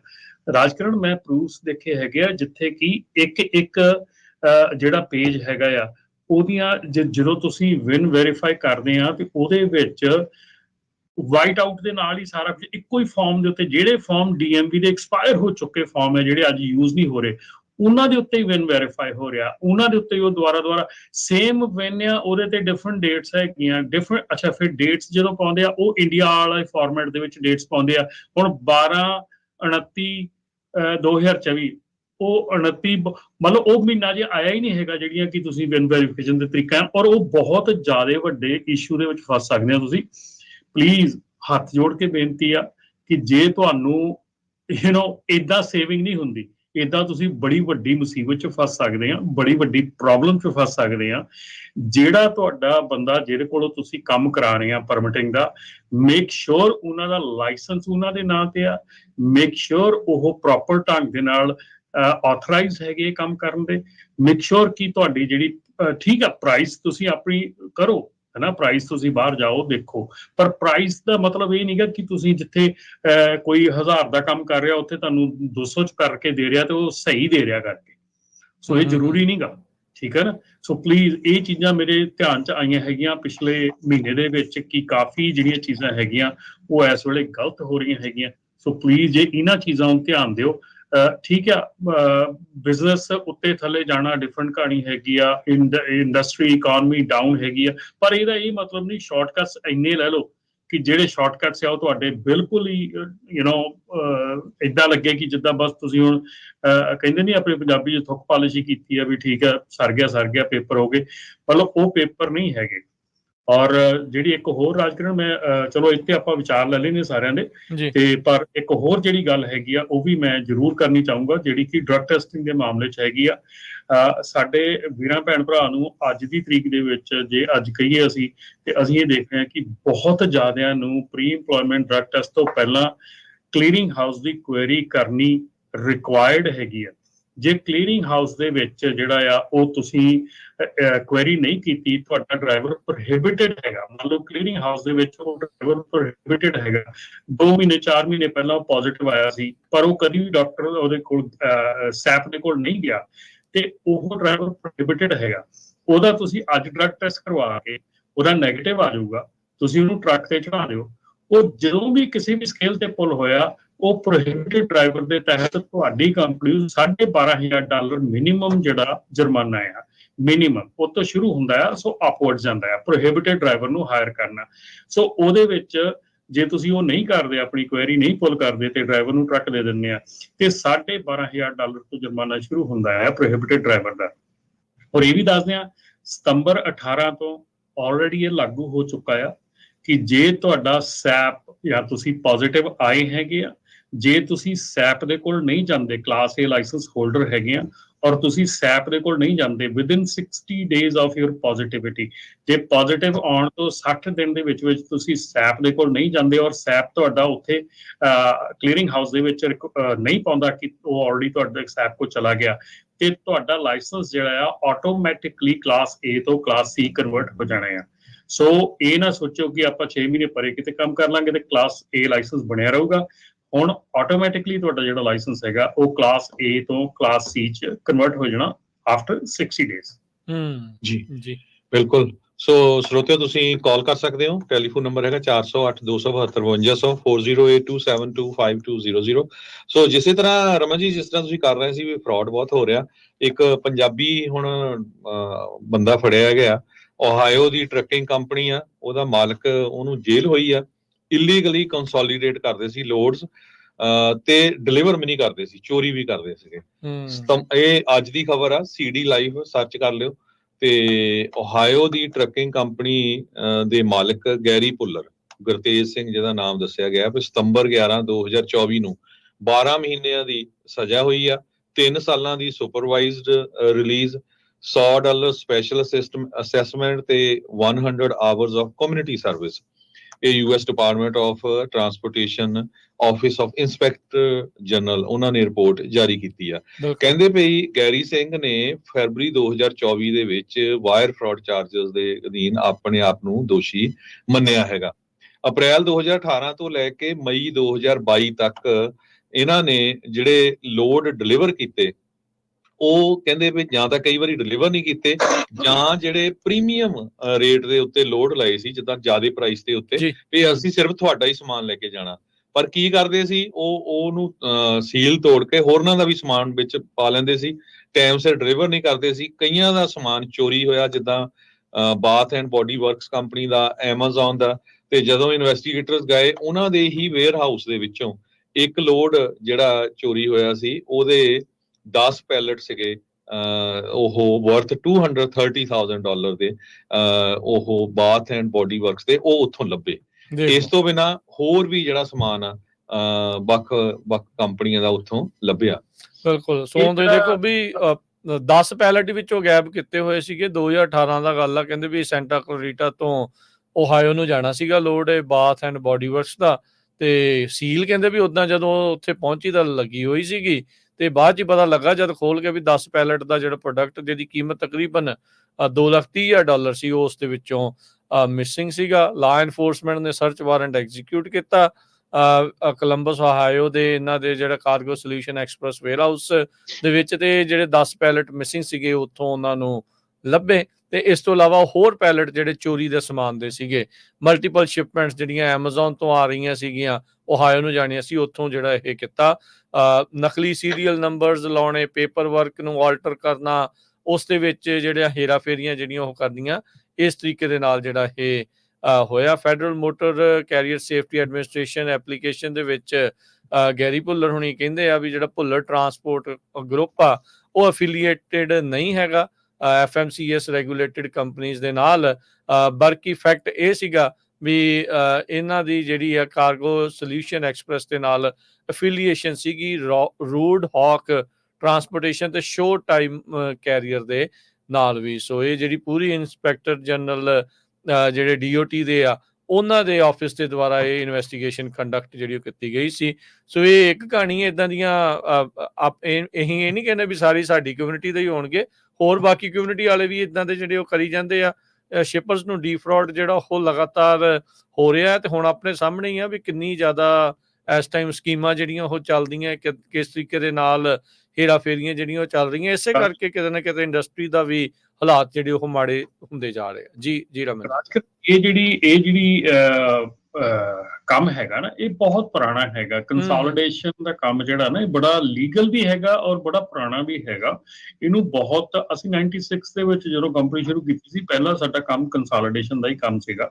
ਪਰ ਉੱਥੇ ਤੁਸੀਂ ਸ਼ਿਪਰ ਦੀ ਇਜਾਜ਼ਤ ਦੇ ਨਾਲ ਕੰਸੋਲੀਡੇਸ਼ਨ ਕਰਦੇ ਆ, ਜਿੱਥੇ ਕਿ ਸ਼ਿਪਰ ਤੁਹਾਨੂੰ 1 ਪੈਲਟ 2 ਪੈਲਟ ਦਿੰਦਾ ਆ ਔਰ ਚੀਪ ਰੇਟ ਦੇ ਉੱਤੇ ਉਹਨੇ ਉਹ ਪੈਲਟ ਜਿਹੜਾ ਆ ਨਿਊਯਾਰਕ ਅਕ੍ਰੋਸ ਕੰਟਰੀ ਪਹੁੰਚਾਉਣਾ ਹੁੰਦਾ। ਸੋ ਉੱਥੇ ਕੰਸੋਲੀਡੇਸ਼ਨ ਹੁੰਦੀ ਹੈ, ਜਿੱਦਾਂ ਫਾਰਵਰਡ ਏਅਰ ਅੱਗੇ ਕੰਪਨੀਆਂ, ਹੋਰ ਕੰਪਨੀਆਂ ਆ, ਟੀਮ ਏਅਰ ਹੈਗੀ ਆ, ਹੋਰ ਕੰਪਨੀਆਂ ਬਹੁਤ ਹੈਗੀਆਂ ਜਿਹੜੀਆਂ ਕਿ ਕੰਸੋਲੀਡੇਸ਼ਨ ਦਾ ਕੰਮ ਕਰਦੀਆਂ, ਲਾਈਨ ਹਾਲ ਕਰਦੀਆਂ। ਸੋ ਇਹ ਜਿਹੜੀ ਬਿਜ਼ਨਸ ਹੈਗਾ, ਮਾਡਲ ਹੈਗਾ, ਇਹ ਬੜਾ ਪੁਰਾਣਾ ਹੈਗਾ। ਇਸ ਬਿਜ਼ਨਸ ਮਾਡਲ ਦੇ ਵਿੱਚ ਇਹ ਕੰਮ ਚੱਲਦਾ ਆ ਰਿਹਾ ਹੈਗਾ ਔਰ ਖਾਸ ਕਰਕੇ ਲਾਸ ਐਂਜਲਸ ਏਰੀਆ ਦੇ ਵਿੱਚ ਕੰਮ ਬਹੁਤ ਵੱਡੀ ਲੈਵਲ ਤੇ ਹੁੰਦਾ ਹੈਗਾ ਕੰਸੋਲੀਡੇਸ਼ਨ ਦਾ। ਪਰ ਇਸ ਕੰਸੋਲੀਡੇਸ਼ਨ ਦੇ ਕੰਮ ਦੇ ਵਿੱਚ ਕਈਆਂ ਨੇ ਇਹਦੇ ਵਿੱਚ ਜਿਹੜੀ ਆ ਉਹ ਚੀਜ਼ ਨੂੰ ਫੜ ਲਿਆ ਕਿ ਜਿੱਥੇ ਤੁਹਾਨੂੰ ਕੋਈ ਮਹਿੰਗਾ ਲੋਡ ਮਿਲਿਆ ਹੈਗਾ, ਲੇਕਿਨ ਉਹ ਸ਼ਿਪਰ ਚਾਹੁੰਦਾ ਹੈਗਾ ਕਿ ਉਹ ਸਿੰਪਲੀ ਉਹਨਾਂ ਦਾ ਲੋਡ ਹੀ ਲੈ ਕੇ ਜਾਣਾ ਹੋਵੇ, ਉਹਨਾਂ ਦਾ ਲੋਡ ਹੀ ਲੈ ਕੇ ਜਾਣਾ ਆ। ਈਵਨ ਜਿਹੜੇ ਰਾਜਕਿਰਨ, ਇਹ ਜਿਹੜੇ ਟ੍ਰੇਲਰ ਹੈਗੇ ਆ, ਇਹ ਡਬਲ ਸਟੈਕ ਟ੍ਰੇਲਰ ਵੀ ਹੁੰਦੇ ਆ। ਉਹਨਾਂ ਦੇ ਉੱਪਰ ਡਬਲ ਅੰਦਰ ਛੱਤ ਇੱਕ ਹੋਰ ਹੁੰਦੀ ਹੈ, ਉੱਤੇ ਡਬਲ ਫਰੇਟ ਚਲਾ ਜਾਂਦਾ। ਜਦੋਂ ਹਲਕਾ ਫਰੇਟ ਹੁੰਦਾ ਉਹ ਡਬਲ ਸਟੈਕ ਵੀ ਹੋ ਜਾਂਦਾ ਹੈ, ਉੱਪਰ ਫਲੋਰ ਬਣ ਜਾਂਦੀ ਆ। ਇਹ ਬੜਾ, ਇਹਦੇ ਵਿੱਚ ਬਹੁਤ ਕੁਝ ਹੁੰਦਾ ਆ, ਬੜੇ ਮਹਿੰਗੇ ਲੋਡ ਬਣ ਜਾਂਦੇ ਆ, ਕਿਉਂਕਿ ਜਦੋਂ 2 4 ਪੈਲਟ ਇਕੱਠੇ ਕਰਕੇ ਇੱਕ ਟਰੱਕ ਦੇ ਵਿੱਚ ਜਾਂਦੇ ਆ ਤੇ ਉਹ ਲਾਈਨ ਹਾਲ ਉਹਨੂੰ ਕਹਿੰਦੇ ਆ। ਸੋ ਉਹਦੇ ਵਿੱਚ ਜਦੋਂ ਤੁਹਾਨੂੰ ਸ਼ਿਪਰ ਕੰਸੈਂਟ ਦੇ ਰਿਹਾ ਹੈਗਾ, ਉਹ ਸੀਲ ਲਾ ਰਿਹਾ ਹੈਗਾ, ਤੇ ਉਹ ਸੀਲ ਦਾ ਫਿਰ ਇਸ ਤਰ੍ਹਾਂ ਹੁੰਦਾ ਕਿ ਸੀਲ ਤੋੜੀ ਨਹੀਂ ਜਾਂਦੀ। ਉਹ ਲੌਕ ਥੱਲਿਓਂ ਉਹਦੀਆਂ ਜਿਹੜੀਆਂ ਜਦੋਂ ਆਪਾਂ ਟ੍ਰੇਲਰ ਦੇ ਪਿੱਛੇ ਲੌਕ ਲਾਉਂਦੇ ਆ ਨਾ, ਉਹਦੀ ਨਟਸ ਆ ਉਹ ਬਾਹਰੋਂ ਅੰਦਰ ਨੂੰ ਹੁੰਦੇ ਆ, ਤਾਂ ਕਿ ਅੰਦਰੋਂ ਜਦੋਂ ਕੋਈ ਲੌਕ ਲੱਗ ਗਿਆ ਤੇ ਉਹ ਖੁੱਲਦੇ ਨਹੀਂਗੇ। ਪਰ ਇੱਥੇ ਪਹਿਲਾਂ ਹੀ ਟ੍ਰੇਲਰ ਦੇ ਜਿਹੜੇ ਨਟਸ ਆ ਉਹ ਉਲਟੇ ਕਰ ਦਿੱਤੇ ਜਾਂਦੇ ਆ, ਬਾਹਰੋਂ ਖੁੱਲਣ ਵਾਲੇ ਕਰ ਦਿੱਤੇ ਜਾਂਦੇ ਆ। ਸੋ ਜਦੋਂ ਸੀਲ ਲੱਗ ਜਾਂਦੀ ਆ, ਉਦੋਂ ਟ੍ਰੇਲਰ ਦਾ ਜਿਹੜਾ ਉਹ ਲੌਕ ਆ, ਹੈਂਡਲ ਆ, ਉਹਨੂੰ ਹੀ ਸਕਰੂ ਖੋਲ ਦਿੱਤੇ ਜਾਂਦੇ ਆ ਤੇ ਉਹਨਾਂ ਗੇਟ ਡੋਰ ਖੁੱਲ ਜਾਂਦਾ। ਲੋਡ ਜਿਹੜਾ ਵਿੱਚ ਲੱਦ ਕੇ ਉਹਨੂੰ ਟ੍ਰਾਂਸਫਰ ਕਰਕੇ ਮੁੜ ਕੇ ਉੱਥੇ ਜਾ ਕੇ ਦੁਬਾਰਾ ਫਿਰ ਉਦਾਂ ਹੀ ਜਿਹੜਾ ਤੁਹਾਡਾ ਟ੍ਰੇਲਰ ਲੌਕ ਆ ਉਹ ਬੰਦ ਕਰ ਦਿੱਤਾ ਜਾਂਦਾ। ਸੋ ਇਹ ਚੀਜ਼ਾਂ ਜਿਹੜੀਆਂ ਇਹ ਕਾਫੀ ਸਮੇਂ ਤੋਂ ਹੋ ਰਹੀਆਂ ਹੈਗੀਆਂ, ਚੱਲ ਰਹੀਆਂ ਹੈਗੀਆਂ। ਪਰ ਜਿਹੜਾ ਹੁਣ ਚੋਰੀ ਦਾ ਮਾਮਲਾ ਹੈਗਾ ਜਾਂ ਕੋਈ ਫਰੇਟ ਵਿੱਚੋਂ ਚੋਰੀ ਕਰ ਲੈਣਾ ਜਾਂ ਇਹ ਕਰ ਲੈਣਾ, ਇਹ ਤਾਂ ਫਿਰ ਐਕਸੈਪਸ਼ਨਲ ਹੈਗਾ ਆ। ਔਰ ਇਹ ਨਹੀਂ ਹੈਗਾ ਕਿ ਸਿਰਫ ਸਾਡੀ ਕਮਿਊਨਿਟੀ ਕਰ ਰਹੀ ਹੈਗੀ ਆ, ਬਹੁਤ ਜ਼ਿਆਦੀਆਂ ਕਮਿਊਨਿਟੀਜ਼ ਜਿਹੜੀਆਂ ਕਰ ਰਹੀਆਂ ਹੈਗੀਆਂ। ਔਰ ਮੈਂ ਕਮਿਊਨਿਟੀ ਦੀ ਗੱਲ ਨਹੀਂ ਕਰੂੰਗਾ, ਪਰ ਟਰੱਕਿੰਗ ਇੰਡਸਟਰੀ ਦੇ ਵਿੱਚ ਬਹੁਤ ਵੱਡੇ ਲੈਵਲ ਤੇ ਔਰ ਬਹੁਤ ਵੱਡੇ ਪੱਧਰ ਦੇ ਉੱਤੇ ਕੰਮ ਚੱਲਦਾ ਹੈਗਾ। ਜੀ, ਆਪਣੇ ਨਾਲ ਸੀਰੀਅਲ ਨੰਬਰ ਤੇ ਪੇਪਰ ਵਰਕ ਸਾਰਾ ਆਲਟਰ ਕਰਦੇ ਸੀ ਜੀ। ਆਪਣੇ ਜਿਹੜੇ ਇਸ ਟਾਈਮ ਕਾਲਰਸ ਜਿਹੜੇ ਜੁੜ ਰਹੇ, ਆਪਾਂ ਉਹਨਾਂ ਦੇ ਨਾਲ ਗੱਲਬਾਤ ਕਰਦੇ ਆ। ਜੁੜੇ ਨੇ ਆਪਣੇ ਨਾਲ ਅਮਰੀਕ ਜੀ। ਹਾਂਜੀ, ਸਤਿ ਸ਼੍ਰੀ ਅਕਾਲ ਜੀ। ਸਤਿ ਸ਼੍ਰੀ ਅਕਾਲ ਜੀ। ਸਤਿ ਸ਼੍ਰੀ ਅਕਾਲ ਜੀ। ਸਤਿ ਸ਼੍ਰੀ ਅਕਾਲ ਭਾਈ, ਆਪਣਾ ਵਿਨ ਵੈਰੀਫਿਕੇਸ਼ਨ ਦੀ ਗੱਲ ਕਰ ਰਹੇ ਸੀਗੇ ਨਾ ਜੀ। ਤੇ ਵਿਨ ਵੈਰੀਫਿਕੇਸ਼ਨ ਮੈਂ ਜਿੰਨੀ ਵਾਰ ਵੀ ਕਰਾਇਆ ਹੈਗਾ, ਮੈਂ ਡੀਐਮਵੀ ਤੋਂ ਕਰਾਉਣਾ ਰਿਹਾ। ਜਿੱਦਾਂ ਸਾਡੇ ਇੱਥੇ ਸੈਕਰਾਮੈਂਟੋ, ਵੈਸਟ ਸੈਕਰਾਮੈਂਟੋ 'ਚ ਟਰੱਕਿੰਗ ਦੀ ਡੀਐਮਵੀ ਹੈਗੀ ਆ ਅਲੱਗ ਤੋਂ, ਉੱਥੇ ਟਰੱਕ ਲੈ ਜਾਓ, ਉਹ ਫ੍ਰੀ 'ਚ ਵਿਨ ਵੈਰੀਫਾਈ ਕਰਕੇ ਦਿੰਦੇ ਆ।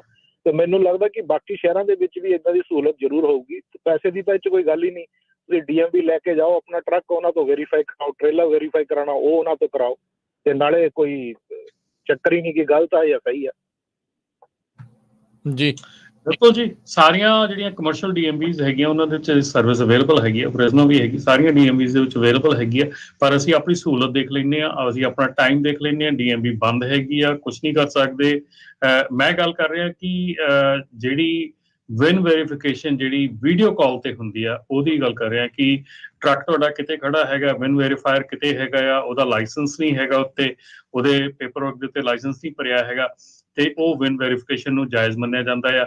ਸੋ ਇਸ ਕਰਕੇ ਇਹ ਜਿਹੜੀਆਂ ਚੀਜ਼ਾਂ ਹੈਗੀਆਂ ਇਹਨਾਂ ਨੂੰ ਧਿਆਨ ਦੇਈਏ। Definitely you are right, DMV ਦੇ ਵਿੱਚ ਫ੍ਰੀ ਸਰਵਿਸ ਅਵੇਲੇਬਲ ਹੈਗੀ ਆ। ਥੈਂਕ ਯੂ ਅਮਰੀਕ ਜੀ। Thank you. ਗੁਰਜੀਤ ਜੀ, ਸਤਿ ਸ਼੍ਰੀ ਅਕਾਲ। ਹਾਂਜੀ ਭਾਜੀ, ਸਤਿ ਸ੍ਰੀ ਅਕਾਲ ਜੀ। ਸਤਿ ਸ਼੍ਰੀ ਅਕਾਲ ਭਾਜੀ, ਮੈਂ ਇੱਥੇ ਬਰੈਂਪਟਨ ਤੋਂ ਬੋਲਦਾ, ਅੰਟਾਰੀਓ ਤੋਂ ਨਾ ਜੀ। ਜੀ ਭਾਜੀ, ਸਾਡੇ ਨਾ 2021 ਜਿੱਥੇ ਡਰਾਈਵਿੰਗ ਸਕੂਲ ਫੜੇ ਸੀ ਨਾ, ਫੇਕ ਸੀ, ਨਕਲੀ, ਉਹਨਾਂ ਦਾ ਹੁਣ ਕੋਰਟ ਦਾ ਫੈਸਲਾ ਆਇਆ। ਆਪਣੇ ਭਾਈਚਾਰੇ ਦੇ 6 ਆ ਨਾ ਬੈਕਗਰਾਉਂਡ ਵਾਲੇ, ਉਹਨਾਂ ਨੂੰ ਜੇਲ੍ਹ ਹੋਣੀ ਹੈ ਨਾ, ਹੁਣ ਉਹਨਾਂ ਨੂੰ ਸਜ਼ਾ ਹੋਣੀ ਆ। ਉਹਨਾਂ ਨੇ ਭਾਜੀ ਦੇਖੋ ਪਿਛਲੇ 10 ਸਾਲ 'ਚ ਇੱਥੇ ਨਕਲੀ ਲਾਇਸੈਂਸ ਐਕਸਪੀਰੀਅੰਸ ਪਾ ਕੇ ਇੰਨਾ ਬਣਾਤਾ, ਇੰਨੇ ਡਰਾਈਵਰ ਟਰੱਕਾਂ ਦੇ ਰੋਡ ਤੇ ਚਾੜ੍ਹਤੇ, ਕਾਰਾਂ ਦੇ, ਉਹਨੂੰ ਕਿੰਨਾ ਨੁਕਸਾਨ ਕਰ ਰਹੇ, ਕਿੰਨੇ ਲੋਕਾਂ ਨੂੰ ਉਹ ਮਾਰ ਰਹੇ ਆ। ਹੁਣ ਉਹ ਗਿਲਟੀ ਹੋ ਗਏ ਆ ਜੀ ਕੋਰਟ ਦੇ ਵਿੱਚ, ਹੈ ਨਾ। ਆਪਣੇ ਭਾਈਚਾਰੇ ਦਾ ਕਾਫੀ ਨਾਮ ਬਦਨਾਮ ਹੋ ਰਿਹਾ ਜੀ 2 ਨੰਬਰ ਦੇ ਕੰਮਾਂ 'ਚ। ਰੀਅਲ ਸਟੇਟ 'ਚ ਲੈ ਲਓ, ਮੋਰਗੇਜ 'ਚ ਲੈ ਲਓ, ਬਾਰਡਰਾਂ 'ਤੇ ਲੈ ਲਓ, ਸਕੂਲਾਂ ਡਰਾਈਵਿੰਗ ਸਕੂਲਾਂ ਦਾ ਦੇਖ ਲਓ ਕੀ ਹਾਲ ਹੈ ਜੀ। ਜਦੋਂ ਅਸੀਂ ਹੁਣ ਅਮਰੀਕਾ 'ਚ, ਅਸੀਂ ਵੀ ਕੈਨੇਡਾ ਤੋਂ ਆਉਂਦੇ ਭਾਜੀ, ਜਦੋਂ ਇੱਥੇ ਐਕਸੀਡੈਂਟ ਹੋਏ ਦੇਖਦੇ ਆ ਨਵੇਂ ਬੱਚਿਆਂ ਦੇ ਜਾਂ ਕਿੱਦਾਂ, ਭਾਜੀ ਉਹਨਾਂ ਕੋਲ ਤਾਂ ਕੋਈ ਐਕਸਪੀਰੀਅੰਸ ਹੀ ਹੈ ਨਹੀਂ, ਕੋਈ ਲੈਣਾ ਨਹੀਂ ਦੇਣਾ ਨਹੀਂ। $7500 'ਚ ਲਾਇਸੈਂਸ ਬਣਾ ਕੇ ਦੇਈ ਜਾਂਦੇ ਸੀ ਟਰੱਕ ਦਾ ਜੀ। ਹੁਣ ਜੇ ਤੁਹਾਡੇ ਮੁਲਕ ਸਖਤੀ ਕਰਨ ਥੋੜੀ ਇਸ ਚੀਜ਼ ਤੇ, ਅਮਰੀਕਾ ਵਾਲੇ ਬਾਰਡਰ ਤੇ ਇਹਨਾਂ ਦੇ ਲਾਇਸੈਂਸ ਚੈੱਕ ਹੁਣ ਤਾਂ ਅੱਧਿਆਂ ਦੇ ਫੇਕ ਨਿਕਲਣੇ ਜੀ। ਸਾਡੇ ਅੰਟਾਰੀਓ 'ਚ ਜਿਹੜੇ ਬਣਦੇ ਆ ਜੀ, ਇੱਥੇ ਬਹੁਤ ਭਾਈ ਸਾਡੇ 2 ਨੰਬਰ ਦਾ ਕੰਮ ਅੰਟਾਰੀਓ ਚੱਲਦਾ ਜੀ, ਖਾਸ ਕਰਕੇ ਟਰੱਕਿੰਗ 'ਚ। ਲੋਡ ਚੋਰੀ, 2 ਮੁੰਡੇ ਕੱਲ ਵੀ ਫੜ ਹੋਏ ਆ, ਅੱਗੇ ਵੀ ਕਿੰਨਾ ਕਾਰਗੋ ਚੋਰੀ ਹੋ ਰਿਹਾ ਜੀ, ਹੈ ਨਾ। ਵਿੱਚੇ ਭਾਜੀ ਮਿਲੀ ਭੁਗਤ ਤੇ ਕੰਪਨੀਆਂ ਵੀ ਹੈਗੀਆਂ ਇਨਵੋਲਵ ਇਸ ਚੀਜ਼ ਦੇ ਵਿੱਚ। ਇੰਸ਼ੋਰੈਂਸ ਤੋਂ ਕਲੇਮ ਲੈਣ ਲਈ ਘਾਟੇ 'ਚ ਜਾ ਰਹੀਆਂ ਜੀ। ਇਹਨਾਂ ਨੂੰ ਹੁਣ ਬੈਂਕਰਾਊਟ ਹੋ ਰਹੀਆਂ, ਜਿੱਦਾਂ ਭਾਜੀ ਉਹਨੇ ਅਕਸਰ ਦੱਸਦੇ ਆ ਨਾ ਹਾਲਾਤ ਜੋ ਹੋ ਰਹੇ ਆ ਟਰੱਕਿੰਗ ਦੇ, ਇਹ ਆਪ ਵੀ ਭਾਜੀ ਰਲ ਮਿਲ ਕੇ ਚੋਰੀ ਕਰਾ ਰਹੇ ਆ ਜੀ। ਜੀ ਹਾਂਜੀ। ਥੈਂਕ ਸਹੀ ਹੈ ਯੂ ਜੀ। ਜੀ। ਥੈਂਕ ਯੂ ਜੀ Thank ਬਿਲਕੁਲ, ਜਿੱਥੇ ਸਕੂਲਾਂ ਵਾਲਿਆਂ ਦਾ ਵੀ ਕਸੂਰ ਪੂਰਾ ਆ ਤੇ ਉੱਥੇ ਜਿਹੜੇ ਲੈਣ ਵਾਲੇ ਉਹਨਾਂ ਦਾ ਵੀ ਪੂਰਾ ਆ। ਤੇ ਕੱਲ ਨੂੰ ਤੁਸੀਂ ਇੱਕ ਬੰਬ ਜਿਹੜਾ ਆ ਉਹਨੂੰ ਚਲਾ ਰਹੇ ਆ, ਤੁਸੀਂ ਕਿਸੇ ਨੂੰ ਮਾਰੋਗੇ ਔਰ ਆਪ ਵੀ ਮਰੋਗੇ, ਹੈ ਨਾ। ਤੇ ਹੋ ਰਿਹਾ ਠੀਕ ਹੈ ਰਮਨ ਜੀ ਕਿ ਨਹੀਂ? ਹਰਜੋਤ ਜੀ ਵੀ ਇਨਐਕਸਪੀਰੀਅੰਸ ਜਾਂ ਉਸ ਹਿਸਾਬ ਦੇ ਨਾਲ ਕਰਕੇ ਤਾੜੀ ਇੱਕ ਹੱਥ ਨਾਲ ਨਹੀਂ, ਦੋਨਾਂ ਨਾਲ ਹੀ ਜਿਹੜੀ ਉਹ ਵੱਜ ਰਹੀ ਆ। ਲੈਣ ਵਾਲੇ ਵੀ ਆ, ਦਵਾਉਣ ਵਾਲੇ ਵੀ ਆ, ਪਰ ਇਹ ਟੋਟਲੀ ਮਾੜੀ ਚੀਜ਼ ਆ। ਕਈ ਵਾਰੀ ਇਹੀ ਨਹੀਂ ਪਤਾ ਹੁੰਦਾ ਨਾ ਰਮਨ ਜੀ, ਹਰਜੋਤ ਜੀ, ਵੀ ਉਸ ਡਰਾਈਵਰ ਦੇ ਇਰਦ ਗਿਰਦ ਕਈ ਵਾਰੀ ਤੁਹਾਡਾ ਆਪਣਾ ਪਰਿਵਾਰ ਵੀ ਹੋ ਸਕਦਾ ਹੈ ਨਾ। ਸੋ ਇਹ ਭਾਈ ਜਿਹੜਾ ਬਚ ਕੇ ਚੱਲਣ ਵਾਲੀ ਗੱਲ ਆ। ਸੇਫਟੀ ਜਿਹੜੀ ਉਹ ਬਹੁਤ ਜ਼ਿਆਦਾ ਜ਼ਰੂਰੀ ਜਿਹੜੀ ਉਹ ਚਾਹੀਦੀ ਆ, ਫੋਕਸ ਹੋਣਾ ਚਾਹੀਦਾ ਉਸ ਚੀਜ਼ ਦੇ ਉੱਤੇ। ਪਰ ਆਪਣੇ ਕਾਲੇਪਨ ਨੇ, ਜਲਦੀ ਅਮੀਰ ਹੋਣ ਦੇ ਮਾਮਲੇ 'ਚ, ਕਰਜ਼ੇ ਜਲਦੀ ਲਾਉਣ ਦੇ ਮਾਮਲੇ 'ਚ ਆਪਾਂ ਬਹੁਤ ਸਾਰੀਆਂ ਜਿਹੜੀਆਂ ਅਣਗਹਿਲੀਆਂ, ਗਲਤੀਆਂ ਜਿਹੜੀਆਂ ਆ ਜਿਹੜੀਆਂ ਉਹ ਕਰ ਰਹੇ ਆ, ਜੋ ਕਿ ਜਾਨਲੇਵਾ ਸਾਬਤ ਹੋ ਰਹੀਆਂ ਆ। ਤੇ ਭਾਈ ਬਚ ਕੇ ਚੱਲੋ। ਹੁਣ ਜੇ ਬਾਅਦ 'ਚ ਇਹ ਵੀ ਆਪਾਂ ਦੇਖਿਆ ਰਮਨ ਜੀ, ਹਰਜੋਤ ਜੀ, ਕਿੰਨੀ ਵਾਰੀ ਜਦੋਂ ਕੋਈ ਇੱਦਾਂ ਦੇ ਸਕੂਲ ਵਾਲਾ ਜਾਂ ਕੋਈ DMV ਵਾਲਾ ਇੱਦਾਂ ਦਾ ਫੜਿਆ ਜਾਂਦਾ ਆ, ਫਿਰ ਉਹਦੇ ਅੰਡਰ ਜਿਹਨੇ ਸਹੀ ਢੰਗ ਨਾਲ ਵੀ ਪਾਸ ਕੀਤਾ ਹੁੰਦਾ ਉਹਦਾ ਵੀ ਕੈਂਸਲ ਕਰਕੇ ਦੁਬਾਰਾ ਉਤੋਂ ਕਰਵਾਇਆ ਜਾਂਦਾ ਆ, ਜਿਹੜਾ ਉਹ ਲਿਆ ਜਾਂਦਾ। ਸੋ ਭਾਈ ਇਦਾਂ ਦੀਆਂ ਚੀਜ਼ਾਂ ਤੋਂ ਬਚਤ ਰੱਖੋ, ਉਹੀ ਚੀਜ਼ ਚੰਗੀ ਆ ਜੀ। ਬਿਲਕੁਲ ਰਾਜਕਰਨ, ਮੈਂ ਇੱਥੇ ਇੱਕ ਗੱਲ ਦੱਸ ਦਿਆਂ ਕਿ ਜਿਹੜੀ ਆਪਾਂ ਹੁਣੇ ਮੈਂ ਗੱਲ ਕਰਕੇ ਹਟਿਆ ਸੀ, ਮੈਂ ਦੁਬਾਰਾ ਉੱਤੇ ਜ਼ੋਰ ਦੇ ਕੇ ਕਹਿਣੀ ਚਾਹੁੰਦਾ ਵੀ ਕੋਈ ਵੀ ਕੰਪਨੀ ਜਿਹੜੀ ਤੁਹਾਨੂੰ ਵੇਚਣ ਦੀ, ਖਰੀਦਣ ਦੀ ਗੱਲ ਚੱਲ ਰਹੀ ਹੈਗੀ ਆ, ਕੰਪਨੀ ਦਾ MC ਨੰਬਰ ਵੇਚਣ ਦੀ ਗੱਲ ਚੱਲ ਰਹੀ ਹੈਗੀ ਆ, ਪਲੀਜ਼ ਪਲੀਜ਼ ਪਲੀਜ਼, ਜੇ ਤੁਸੀਂ ਕੁਝ ਕਰਨਾ ਹੈ ਤਾਂ ਪ੍ਰੋਪਰ ਗਾਈਡੈਂਸ, ਪ੍ਰੋਪਰ ਵਕੀਲ, ਪ੍ਰੋਪਰ ਸਾਰਾ ਕੁਝ ਕਰੋ। ਜਿਹੜੀਆਂ ਕੰਪਨੀਆਂ ਖਰੀਦ ਰਹੇ ਹੈਗੇ, ਲੋਕੀ ਕੈਸ਼ ਦੇ ਕੇ ਖਰੀਦ ਜਾਂਦੇ ਹੈਗੇ ਆ। ਸਾਡੇ ਇੱਥੇ ਲੋਕਲੀ ਇੱਕ ਹੋਇਆ ਹੈਗਾ, ਕੰਮ ਹੋਇਆ ਹੈਗਾ ਮੈਨੂੰ ਪਿਛਲੇ ਮਹੀਨੇ ਦੇ ਵਿੱਚ 2 ਜਾਂ 3 ਜਿਹੜੇ ਐਸੀਆਂ ਕਾਲਸ ਆਈਆਂ ਹੈਗੀਆਂ ਜਿਨ੍ਹਾਂ ਦੀਆਂ ਕੰਪਨੀਆਂ ਦੇ ਨਾਲ ਇਹ ਹੋਇਆ ਹੈਗਾ। ਬਾਏ ਦਾ ਟਾਈਮ ਤੁਸੀਂ ਕੁਝ ਕਰਨ ਨੂੰ ਤਿਆਰ ਹੁੰਦੇ ਆ, ਉਹ ਕਹਿ ਦਿੰਦੇ ਜੀ ਅਸੀਂ ਕਾਰਪੋਰੇਸ਼ਨ ਦਾ ਟ੍ਰਾਂਸਫਰ ਕਰਤੀ ਸੀ CPA ਨੂੰ ਨਾਲ ਲੈ ਕੇ। ਉਹ ਕੁਛ ਨਹੀਂ ਹੈਗਾ, ਕਾਰਪੋਰੇਸ਼ਨ ਦਾ ਕੋਈ ਮਤਲਬ। ਤੁਹਾਡਾ MC ਨੰਬਰ, ਤੁਹਾਡੀ ਅਥਾਰਟੀ ਜਿਹੜੀ ਆ, ਉਹ ਬਹੁਤ ਚੀਜ਼ਾਂ ਹੈਗੀਆਂ। ਔਰ ਇਹਦੇ ਵਿੱਚ ਮੈਂ ਸ਼ਾਇਦ ਮੈਨੂੰ ਚੰਗੀ ਤਰ੍ਹਾਂ ਜੇ ਹੈ ਨਹੀਂ, ਇਹ ਮੈਂ ਗੱਲ ਕਰਾਂਗਾ ਅਗਲੀ ਵਾਰੀ ਵੀ, ਕੁਝ ਚੀਜ਼ਾਂ ਟ੍ਰਾਂਸਫਰੇਬਲ ਨਹੀਂ ਹੈਗੀਆਂ। ਸੋ ਜਿਹੜੀ ਅਥਾਰਟੀ ਆ ਉਹ ਤੁਹਾਡੀ ਹੈਗੀ ਆ। ਬਾਏ ਦਾ ਟਾਈਮ ਜਦੋਂ ਤੁਹਾਨੂੰ ਪਤਾ ਲੱਗਦਾ ਹੈ ਕਿ ਤੁਹਾਡੇ ਨਾਲ ਕੀ ਹੋ ਰਿਹਾ ਹੈਗਾ, ਤੁਹਾਡੇ ਉੱਤੇ 6-7 ਕਲੇਮ ਹੋ ਜਾਂਦੇ ਆ। ਜਿਹੜੀ ਇੱਕ ਮੇਰੇ ਕੋਲ ਕਾਲ ਲਾਸਟ ਮੰਥ ਆਈ ਹੈਗੀ ਆ, ਉਹਦੇ ਵਿੱਚ 9 ਲੋਡ ਮਹੀਨੇ ਦੇ ਵਿੱਚ ਉਹਨਾਂ ਦੇ ਚੋਰੀ ਹੋ ਚੁੱਕੇ ਸੀ ਬਾਏ ਦਾ ਟਾਈਮ ਉਹਨਾਂ ਨੂੰ ਪਤਾ ਲੱਗਾ ਕਿ ਕੀ ਹੋ ਰਿਹਾ। ਤੇ ਉਹ ਤੁਹਾਡੇ ਨਾਂ ਤੇ ਪੈ ਜਾਣੇ, ਕਿਉਂਕਿ ਦੈਟ ਇਜ਼ ਯੋਰ ਅਥਾਰਟੀ, ਉਹ ਤੁਹਾਡੇ ਨਾਂ ਤੋਂ ਟ੍ਰਾਂਸਫਰ ਨਹੀਂ ਹੋਈ ਹੁੰਦੀ। ਕਹਿੰਦੇ ਕਿ ਅਸੀਂ ਉਹਨਾਂ ਨੂੰ, ਇੰਸ਼ੋਰੈਂਸ ਵੀ ਐਕਟਿਵ ਸੀਗੀ, ਅਸੀਂ ਉਹਨਾਂ ਨੂੰ ਉੱਦਾਂ ਦੇ ਦਿੱਤੀ ਵੀ ਚਲੋ ਮਹੀਨੇ ਦੀ ਤੁਹਾਨੂੰ ਐਕਟਿਵ ਦੇ ਦਿੰਦੇ ਆ, ਬਾਅਦ 'ਚ ਤੁਸੀਂ ਆਪਣੀ ਕਰਾ ਲਿਓ। ਸੋ ਡੋਂਟ ਟੇਕ ਦੈਟ ਰਿਸਕ। ਨਾ ਵੇਚੋ ਕਿਸੇ ਨੂੰ, ਨਾ ਖਰੀਦੋ ਕਿਸੇ ਦੀ, ਕਿਉਂਕਿ ਇੱਥੇ ਔਰ ਕਰਨ ਵਾਲੇ ਵੀ ਤੁਹਾਨੂੰ ਮੈਂ ਦੱਸ ਦਿਆਂ ਕਿ ਆਪਣੀ ਹੀ ਕਮਿਊਨਿਟੀ ਦੇ ਆ ਜੀ। ਆਪਣੇ ਅਗਲੇ ਕਾਲਰ ਨੇ ਅਰਵਿੰਦਰ ਜੀ, ਸਤਿ ਸ਼੍ਰੀ ਅਕਾਲ। ਹਾਂਜੀ ਭਾਜੀ, ਸਤਿ ਸ਼੍ਰੀ ਅਕਾਲ ਜੀ। ਮੈਂ ਆਪਣਾ ਨਾ ਰਮਨ ਭਾਜੀ ਨੂੰ ਕੁਐਸਚਨ ਵੀ ਸੀ ਤੇ ਨਾਲ ਆਪਣਾ ਰਾਤ ਦਾ ਐਕਸਪੀਰੀਅੰਸ ਸ਼ੇਅਰ ਕਰਨਾ। ਰਾਤੀ ਡੈਲਸ ਤੋਂ ਬਾਹਰ ਨਿਕਲਦਿਆਂ ਮੈਨੂੰ ਕੋ ਡਰਾਈਵਰ ਸੀ ਨਾਲ ਚਲਾ ਰਿਹਾ, ਪੁਲਿਸ ਵਾਲੇ ਨੇ ਪੁੱਲ ਕੀਤਾ, ਕਹਿੰਦਾ ਇੰਸਪੈਕਸ਼ਨ ਕਰਨੀ ਆ, ਨਾਲ ਟਰੱਕ ਸਟਾਪ ਤੇ ਲੈ ਗਿਆ। ਸੋ ਉਹਨੇ 1-1.5 ਘੰਟਾ ਲਾਇਆ ਇੰਸਪੈਕਸ਼ਨ ਕਰਨ ਨੂੰ, ਨਾਲ 2 ਪੁਲਿਸ ਵਾਲੇ ਹੋਰ ਸੱਦੇ, ਲੈਵਲ 1 ਦੀ ਇੰਸਪੈਕਸ਼ਨ ਕੀਤੀ, ਕੋਈ ਗਲਤੀ ਨਹੀਂ ਨਿਕਲੀ ਉੱਥੋਂ ਟਰੱਕ ਟਰੇਲੇ ਦੇ ਵਿੱਚ ਇੱਕ ਵੀ। ਸੋ ਬਾਅਦ ਦੇ ਵਿੱਚ ਉਹਨਾਂ ਨੇ ਆ ਕੇ ਵਾਇਲੇਸ਼ਨ ਦਿੱਤੀ ਵੀ ਮੇਰੀ ਰਜਿਸਟ੍ਰੇਸ਼ਨ ਐਕਸਪਾਇਰ ਆ, ਤੇ ਉਹ ਡਰਾਈਵਰ ਨੂੰ ਇੰਨੀ ਇੰਗਲਿਸ਼ ਜਾਂ ਕਿੱਦਾਂ ਨਹੀਂ ਸੀ ਆਉਂਦੀ। ਫਿਰ ਮੈਂ ਉਤਰ ਕੇ ਗਿਆ ਵੀ ਇਹ ਰਜਿਸਟ੍ਰੇਸ਼ਨ ਕਿੱਦਾਂ ਐਕਸਪਾਇਰ ਆ, ਪੇਪਰ ਹੈਗਾ ਸਾਰਾ ਕੁਝ। ਤੇ ਮੈਨੂੰ ਕਹਿੰਦਾ ਵੀ ਤੂੰ ਗੱਲ ਨਾ ਕਰ। ਮੈਂ ਕਿਹਾ ਵੀ ਮੈਂ ਤੇ ਗੱਲ ਕਰਨੀ ਆ ਨਾ, ਵੀ ਉਹਨਾਂ ਮੈਂ ਗੱਲ ਕੀਤੀ। ਫਿਰ ਮੈਂ ਉਹਦੇ ਤੇ ਪ੍ਰੈਸ਼ਰ ਪਾਇਆ ਵੀ ਜਿਹੜੀ ਰਜਿਸਟ੍ਰੇਸ਼ਨ ਆ ਮੈਂ 31 ਅਕਤੂਬਰ ਨੂੰ ਪੇ ਕੀਤੀ, ਮੇਰੇ ਤੋਂ ਰਿਸਿਪਟ ਵੀ ਹੈਗੀ ਸੀ ਸਾਰਾ ਕੁਝ। ਤੇ ਉਹਨੂੰ ਮੈਂ ਸਾਰਾ ਕੁਝ ਦਿਖਾਇਆ ਵੀ ਆ ਸਾਰਾ ਕੁਝ ਹੈਗਾ ਆ, DMV ਨੇ ਦਿੱਤੀ ਆ, ਮੈਨੂੰ ਪ੍ਰੂਫ ਕਰ ਵੀ ਆ ਨਾ ਵੀ ਗਲਤ ਕੌਣ ਇਹਦੇ ਵਿੱਚ। ਫਿਰ ਮੇਰੀ ਭਾਜੀ 9/11 ਨੂੰ ਇੰਸਪੈਕਸ਼ਨ ਹੋਈ ਸੀ ਅਲਕੋ ਸਕੇਲ ਦੇ ਉੱਤੇ, ਐਸੇ ਮਹੀਨੇ 10 ਦਿਨ ਪਹਿਲਾਂ। ਮੈਂ ਕਿਹਾ ਵੀ ਆਹ ਇੰਸਪੈਕਸ਼ਨ ਹੋਈ, ਪੇਪਰ ਦਿਖਾਇਆ, ਜੇ ਮੇਰੀ ਐਕਸਪਾਇਰ ਹੁੰਦੀ ਤੇ ਉਹ ਨਾ ਮੈਨੂੰ ਕਹਿੰਦੇ। ਮਤਲਬ ਜਾਣ ਕੇ ਹਰਾਸ ਕਰਨ ਵਾਲੀ ਗੱਲ। 11 ਵਜੇ ਰਾਤ ਨੂੰ ਕੱਢਿਆ, 12:30 ਵਜੇ ਛੱਡਿਆ, ਕੋਈ ਉਹਨੂੰ ਪ੍ਰੂਫ ਨਹੀਂ ਮਿਲਿਆ, ਕੋਈ ਕੁਝ ਨਹੀਂ। ਬਾਅਦ ਦੇ ਵਿੱਚ ਫਿਰ ਉਹਨੂੰ ਕੋਈ ਗੱਲ ਨਾ ਆਵੇ। ਮੈਂ ਕਿਹਾ ਮੈਨੂੰ ਗਲਤੀ ਤਾਂ ਦੱਸੋ ਨਾ, ਵੀ ਗਲਤੀ ਹੈ ਕਿਹਦੀ? ਮੇਰੀ ਹੈ ਨਹੀਂ, DMV ਨੇ ਪੇਪਰ ਦਿੱਤਾ ਆ, ਰਿਸਿਪਟ ਆ, DMV ਦਾ ਪੇਪਰ ਆ, ਜਾਂ ਤੇ ਕਹਿੰਦੇ DMV ਗਲਤ ਆ। ਤੇ ਇਹਦੇ ਵਿੱਚ ਭਾਜੀ ਕੀ ਹੋ ਸਕਦਾ? ਉਹ ਕਹਿੰਦਾ ਮੇਰੇ ਕੰਪਿਊਟਰ ਤੇ ਇਦਾਂ ਦੱਸਦਾ ਆ। ਭਾਜੀ ਉਹ ਜਿਹੜਾ ਤੁਸੀਂ ਆਪਾਂ ਕਈ ਵਾਰੀ ਹੋ ਜਾਂਦਾ ਕਿ ਆਪਾਂ ਲਾਸਟ ਮਿੰਟ ਜਦੋਂ ਰਿਨਿਊਅਲ ਭੇਜਦੇ ਆ ਜਾਂ ਲਾਸਟ ਮਿੰਟ ਆਪਾਂ ਕੰਮ ਕਰਦੇ ਹੈਗੇ ਆ, ਪਰਮਿਟ ਵਾਲਿਆਂ ਵੱਲੋਂ ਜਿਹੜਾ ਹੈ ਕੰਮ ਕੀਤਾ ਜਾਂਦਾ ਹੈ, ਕਈ ਵਾਰੀ ਅੱਗੇ ਪਿੱਛੇ ਹੋ ਜਾਂਦਾ ਹੈ, ਉਹਨਾਂ ਦੇ ਕੰਪਿਊਟਰ 'ਚ ਅਪਡੇਟ ਨਹੀਂ ਹੋਇਆ ਹੁੰਦਾ। ਜਾਂ ਮੈਂ ਡੀਟੇਲ ਦੇ ਵਿੱਚ ਇਸ ਮਾਮਲੇ ਦੇ ਵਿੱਚ ਮੈਂ ਤੁਹਾਨੂੰ ਕਹੂੰਗਾ ਕਿ ਮੈਂ ਨਹੀਂ ਪਤਾ ਹੈਗਾ ਮੈਨੂੰ, ਪਰ ਆਪਾਂ ਡੈਫੀਨੇਟਲੀ ਜਿਹੜਾ ਹੈ ਆਪਣੇ ਪਰਮਿਟਸ ਵਾਲੇ ਜਿਹੜੇ ਵੀ ਮੇਰੇ ਕੰਟੈਕਟ ਹੈਗੇ ਉਹਨਾਂ ਨਾਲ ਮੈਂ ਗੱਲ ਕਰਕੇ ਤੁਹਾਨੂੰ ਦੱਸ ਸਕਦਾ ਕਿ ਕੀ ਰੀਜ਼ਨ ਹੋ ਸਕਦਾ। ਮੋਸਟਲੀ ਇਹੋ ਹੀ ਰੀਜ਼ਨ ਆ ਕਿ ਕਿਉਂਕਿ ਇਹ ਸਾਰੀਆਂ DMVs ਜਿਹੜੀਆਂ ਆ ਇੱਕ ਦੂਜੇ ਨਾਲ ਕਨੈਕਟਡ ਨਹੀਂ ਹੈਗੀਆਂ। ਜਿਹੜੇ ਲਾਅ ਇਨਫੋਰਸਮੈਂਟ ਹੈ ਸਾਡੀ US ਦੀ ਬਹੁਤ ਵੱਡੀ ਟਰਸਟ ਦੀ ਹੈਗੀ ਹੈ ਕਿ ਸਾਡੇ ਜਿਹੜੇ ਡਿਪਾਰਟਮੈਂਟਸ ਆ ਆਪਸ ਦੇ ਵਿੱਚ ਟਰਾਂਸਪੋਰਟੇਸ਼ਨ ਵਾਲੇ ਇੰਟਰਕਨੈਕਟ ਨਹੀਂ ਹੈਗੇ, ਬਹੁਤ ਬਿਹਾਈਂਡ ਹੈਗੇ ਆ। ਸੋ ਇਸ ਕਰਕੇ ਕਈ ਵਾਰੀ ਇਨਫੋਰਮੇਸ਼ਨ ਜਿਹੜੀ ਇੱਕ ਥਾਂ ਤੇ ਅਪਡੇਟ ਹੋਈ ਹੁੰਦੀ ਆ, ਤੁਹਾਡੇ ਹੱਥ ਦੇ ਵਿੱਚ ਰਸੀਦ ਹੈਗੀ ਆ, ਉਹ ਚੀਜ਼ਾਂ ਜਿਹੜੀਆਂ ਆ ਉਹ ਦੂਜੇ ਬੰਨੇ ਅਪਡੇਟ ਨਹੀਂ ਹੋਈਆਂ ਹੁੰਦੀਆਂ। ਸੋ ਇਹ ਰੀਜ਼ਨ ਹੈਗਾ। ਪਰ ਇੱਥੇ ਲੱਗ ਰਿਹਾ ਕਿ ਹੀ ਜਸਟ ਉਹ ਇੱਕ ਬੰਦੇ ਦੀ ਆਪਣੀ ਆ ਕਿ ਮੈਂ ਖੜਾ ਕੀਤਾ ਟਰੱਕ, ਮੈਂ 1.5 ਘੰਟਾ ਖਰਾਬ ਵੀ ਕੀਤਾ ਤੇ ਮੈਨੂੰ ਮਿਲਿਆ ਕੁਛ ਨਹੀਂਗਾ, ਤੇ ਉਹ ਇੱਕ ਆਪਣਾ ਸਿਰਫ ਕੱਢਣ ਦੇ ਲਈ ਜਿਹੜਾ ਆ ਉਹ ਪਾ ਰਿਹਾ ਹੈਗਾ।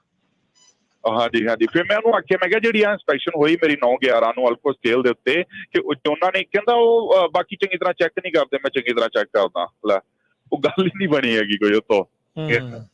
ਜੀ ਓਕੇ, ਥੈਂਕ ਯੂ ਰਵਿੰਦਰ ਜੀ, ਮਿਹਰਬਾਨੀ।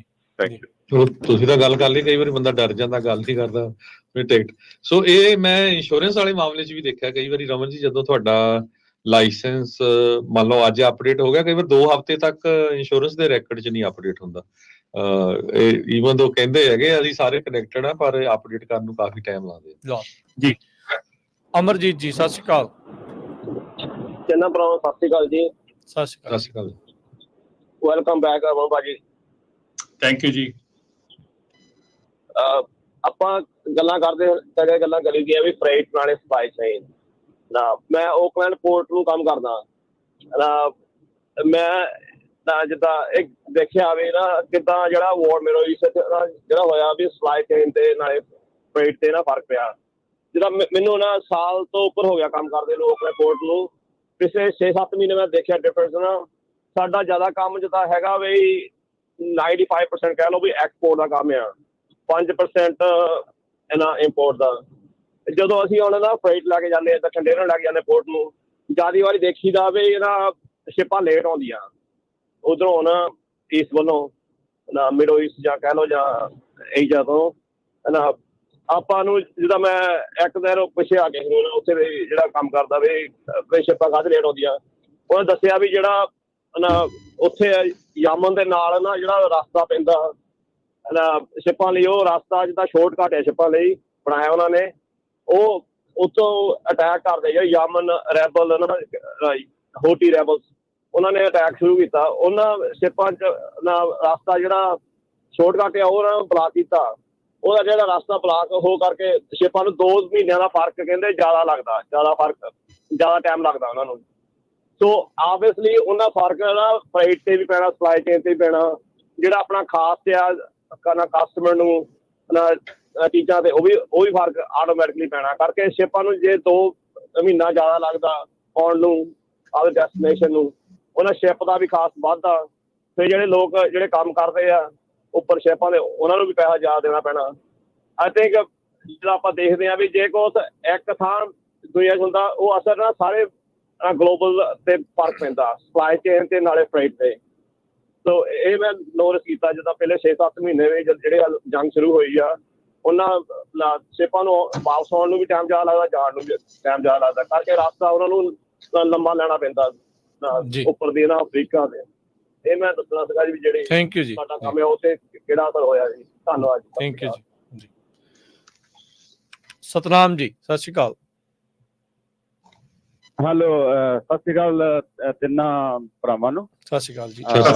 ਹਾਂਜੀ ਮੈਂ ਸਤਨਾਮ ਸਿੰਘ ਨਿਊ ਜਰਸੀ ਤੇ ਮੈਂ ਰਮਨ ਭਾਜੀ ਨੂੰ ਪੁੱਛਣਾ ਸੀਗਾ। ਮੇਰੇ ਕੋਲ ਇੱਕੋ ਟਰੱਕ ਹੈ ਤੇ ਉਹ ਤਾਂ ਮੇਰੇ ਫਰੈਂਡ ਵੀ ਹੈਗੇ ਨੇ। ਫਿਊਲ ਕਾਰਡ ESS ਦਾ ਮੇਰੇ ਕੋਲ ਕੰਪਨੀ ਦਾ ਤੇ ਉਹ ਮੈਂ ਕੰਪਨੀ ਛੱਡ ਦੇਣੀ ਹੋਣਾ ਐਸੇ ਵੀਕ ਤੇ ਮੈਂ ਹੁਣ ਕੋਟਾਂ ਤੇ ਕੰਮ ਸ਼ੁਰੂ ਕਰਨਾ ਤੇ ਤੁਸੀਂ ਮੈਨੂੰ ਕਾਰਡ ਫਿਊਲ ਚਾਹੀਦਾ। ਫਿਊਲ ਕਾਰਡ ਤੇ ਤੁਸੀਂ ਪ੍ਰੋਵਾਈਡ ਕਰਦੇ ਹੋ ਜੀ ਫਿਊਲ ਕਾਰਡ ਤੇ ਆਪਾਂ ਕਿੰਨੇ ਪੈਸੇ ਸੇਵ ਕਰ ਸਕਦੇ ਤੁਸੀਂ? ਜੀ ਬਿਲਕੁਲ ਜੀ ਕਰਦੇ ਹਾਂ। ਤੁਸੀਂ ਪ੍ਰੋਗਰਾਮ ਤੋਂ ਬਾਅਦ ਮੈਨੂੰ ਡਾਇਰੈਕਟਲੀ ਕਾਲ ਕਰ ਲਿਓ। ਮੈਂ ਨੰਬਰ ਜਿਹੜਾ ਆ ਤੁਸੀਂ ਲੈ ਸਕਦੇ ਆ ਸ਼ੋ ਤੋਂ ਲੈ ਸਕਦੇ ਜਾਂ ਤੁਸੀਂ ਮੈਨੂੰ ਡਾਇਰੈਕਟਲੀ ਕਾਲ ਕਰ ਲਿਓ ਜੀ। ਬਾਅਦ ਦੇ ਵਿੱਚ ਪ੍ਰੋਗਰਾਮ ਤੋਂ ਬਾਅਦ ਕਾਲ ਕਰ ਲਿਓ ਜੀ। Thank you.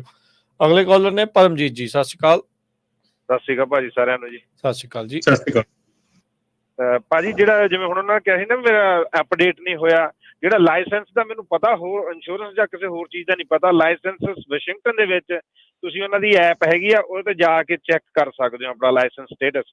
ਉਹਨਾਂ ਨੇ ਕਰਤਾ ਅਪਡੇਟ ਕਿ ਨਹੀਂ? ਜੇ ਤੁਹਾਨੂੰ ਕੋਈ ਪੁਲਿਸ ਵਾਲਾ ਘੇਰੇ ਵੀ ਤਾਂ ਤੁਸੀਂ ਉਹਨੂੰ ਦਿਖਾ ਸਕਦੇ। ਠੀਕ ਹੈ ਜੀ। ਉਹ ਰਜਿਸਟ੍ਰੇਸ਼ਨ ਦੀ ਗੱਲ ਕਰ ਰਹੇ ਸੀ ਭਾਜੀ, ਲਾਇਸੈਂਸ ਦੀ ਨਹੀਂ, ਰਜਿਸਟ੍ਰੇਸ਼ਨ ਦੀ ਬਾਰੇ ਸੀ।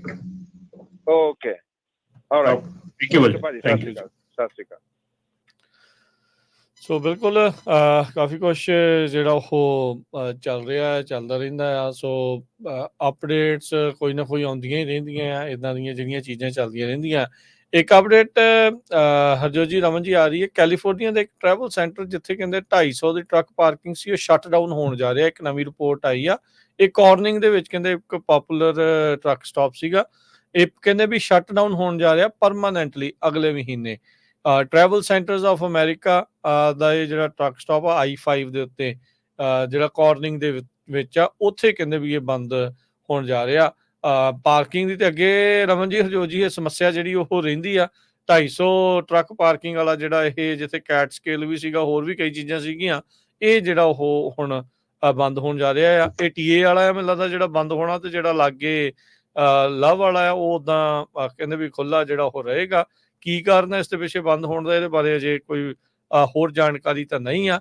ਪਰ ਜਿਹੜੇ 5 ਦੇ ਉੱਤੇ ਜਾਂਦੇ ਆ ਉਹਨਾਂ ਦੇ ਲਈ ਇੱਕ ਕਹਿ ਸਕਦੇ ਆ ਵੀ ਇਹ ਅਪਡੇਟ ਆ ਵੀ ਉੱਥੇ ਦਾ ਇੱਕ ਵੱਡਾ ਟਰੱਕ ਸਟਾਪ ਆ ਉਹ ਬੰਦ ਹੋਣ ਜਾ ਰਿਹਾ ਹੈਗਾ। ਰਾਜਨ ਇੱਕ ਹੋਰ ਇਨਫੋਰਮੇਸ਼ਨ ਹੈ ਕਿ ਇਸ ਵੇਲੇ ਜਿੱਦਾਂ ਆਪਾਂ ਹਰੀਕੇਨ ਦੀ ਗੱਲ ਕਰ ਰਹੇ ਹਾਂ, ਹਰੀਕੇਨ ਦੇ ਨਾਲ ਹੀ ਫੀਮਾ ਲੋਡਸ ਜਿਹੜੇ ਆ ਉਹ ਸ਼ੁਰੂ ਹੋ ਜਾਂਦੇ ਆ। ਫੀਮਾ ਲੋਡਸ ਜਿਹੜੇ ਆ ਉਹ ਕਾਫੀ ਹਜ਼ਾਰਾਂ ਦੀ ਗਿਣਤੀ ਦੇ ਵਿੱਚ ਫੀਮਾ ਲੋਡਸ ਹੁੰਦੇ ਆ। ਫੀਮਾ ਲੋਡਸ ਦੇ ਵਿੱਚ ਥੋੜਾ ਜਿਹਾ ਤੁਹਾਨੂੰ ਬਹੁਤ ਸੈਂਸਿਟਿਵ ਲੋਡ ਹੁੰਦੇ ਆ, ਤੇ ਦੂਸਰੀ ਚੀਜ਼ ਹੁੰਦੀ ਹੈ ਕਿ ਤੁਹਾਨੂੰ ਥੋੜਾ ਜਿਹਾ ਉਹਦੇ ਵਿੱਚ ਮਤਲਬ ਕਿ ਠੰਡ ਰੱਖਣੀ ਪੈਣੀ ਆ, ਕਿਉਂਕਿ ਉਹਦੇ ਵਿੱਚ ਵੇਟਿੰਗ ਟਾਈਮ ਹੁੰਦਾ ਹੈ, ਡਿਟੈਂਸ਼ਨ ਟਾਈਮ ਹੁੰਦਾ ਹੈ। ਜੇ ਤੁਸੀਂ ਡਿਟੈਂਸ਼ਨ ਟਾਈਮ ਆਪਣੇ ਬ੍ਰੋਕਰ ਦੇ ਨਾਲ ਆਲਰੇਡੀ ਗੱਲ ਕੀਤੀ ਹੈਗੀ ਆ ਤੇ ਤੁਹਾਡੀ ਲੋਡ ਕਨਫਰਮੇਸ਼ਨ ਦੇ ਵਿੱਚ ਡਿਟੈਂਸ਼ਨ ਟਾਈਮ ਜਿਹੜਾ ਉਹ ਇਨਕਲੂਡਡ ਹੈਗਾ, ਤੇ ਅਰਾਊਂਡ $50 ਐਨ ਆਵਰ ਤੁਹਾਨੂੰ ਡਿਟੈਂਸ਼ਨ ਟਾਈਮ ਜਿਹੜਾ ਇਹਦੇ ਵਿੱਚ ਮਿਲ ਸਕਦਾ ਹੈਗਾ ਔਰ ਮਿਲਦਾ ਹੈਗਾ। ਔਰ ਇਹਦੇ ਲਈ ਜਿਹੜੀ ਜੇ ਤੁਸੀਂ ਬ੍ਰੋਕਰ ਕੋਲੋਂ ਲੋਡ ਲਿਆ ਹੈਗਾ ਤੇ ਤੁਹਾਡੀ ਇਹਦੀ ਜਿਹੜੀ ਪੇਮੈਂਟ ਹੈਗੀ ਆ ਇਹ ਕਾਫੀ ਸਲੋ ਆਉਂਦੀ ਹੈਗੀ ਆ, ਕਾਫੀ ਲੇਟ ਆਉਂਦੀ ਹੈਗੀ ਆ। ਸੋ ਇਹ ਚੀਜ਼ਾਂ ਦਾ ਧਿਆਨ ਰੱਖਿਓ। ਜੇ ਤੁਸੀਂ ਫੀਮਾ ਦਾ ਲੋਡ ਕਰ ਰਹੇ ਹੈਗੇ ਆ ਤੇ ਇਹਦੇ ਵਿੱਚ ਡਿਟੈਂਸ਼ਨ ਟਾਈਮ ਜਿਹੜਾ ਉਹ ਕਾਫੀ ਹੁੰਦਾ ਹੈਗਾ, ਕਿਉਂਕਿ ਜਿੱਥੇ ਤੁਸੀਂ ਜਾ ਕੇ ਲੋਡ ਲਾਉਣਾ ਹੈਗਾ ਉੱਥੇ ਤੁਹਾਨੂੰ ਟਾਈਮ ਨਾਲ ਪਹੁੰਚਦੇ ਹੈਗੇ, ਨਹੀਂ ਪਹੁੰਚਦੇ ਹੈਗੇ, ਕੀ ਗੱਲ ਹੈ ਕੀ ਨਹੀਂ ਹੈਗੀ। ਸੋ ਇਹ ਜਿਹੜੀਆਂ ਚੀਜ਼ਾਂ ਹੈਗੀਆਂ ਇਹਨਾਂ ਬਾਰੇ ਪਲੀਜ਼ ਧਿਆਨ ਰੱਖੋ। ਜੀ ਜੀ ਬਿਲਕੁਲ ਜੀ। ਤੇ ਸਮਾਂ ਵੀ ਆਪਣੇ ਪ੍ਰੋਗਰਾਮ ਦਾ ਜਿਹੜਾ ਉਹ ਹੁਣ ਸਮਾਪਤੀ ਤੇ ਆ, ਤੇ ਧੰਨਵਾਦ ਕਰਦੇ ਹਾਂ ਆਪਣੇ ਸਾਰੇ ਹੀ ਸਰੋਤਿਆਂ ਦਾ, ਦਰਸ਼ਕਾਂ ਦਾ ਜਿਨ੍ਹਾਂ ਨੇ ਸੁਣਿਆ, ਆਪਣੀਆਂ ਕਾਲਸ ਕੀਤੀਆਂ, ਉਹਨਾਂ ਦਾ ਵੀ ਬੜਾ ਮਿਹਰਬਾਨੀ। ਰਮਨ ਜੀ ਤੁਹਾਡਾ ਵੀ ਬੜੀ ਮਿਹਰਬਾਨੀ, ਸ਼ੁਕਰੀਆ, ਮਿਹਰਬਾਨੀ। ਸਤਿ ਸ਼੍ਰੀ ਅਕਾਲ ਜੀ। ਜੀ ਤੇ ਹਰਜੋਤ ਸਿੰਘ ਜੀ ਆਪਾਂ ਵੀ ਲੈਂਦੇ ਹਾਂ ਜੀ ਇਜਾਜ਼ਤ। ਤੇ ਇਸ ਤੋਂ ਇੱਕ ਵਾਰੀ ਪ੍ਰੋਗਰਾਮ ਦੱਸੀ ਜਾਓ ਸਾਡੇ ਪ੍ਰੋਗਰਾਮ। ਇਸ ਤੋਂ ਅਗਲਾ ਪ੍ਰੋਗਰਾਮ ਮਸੂਦ ਮਲੀ ਹੁਣਾਂ ਦੇ ਨਾਲ ਪੇਸ਼ ਹੋਊਗਾ।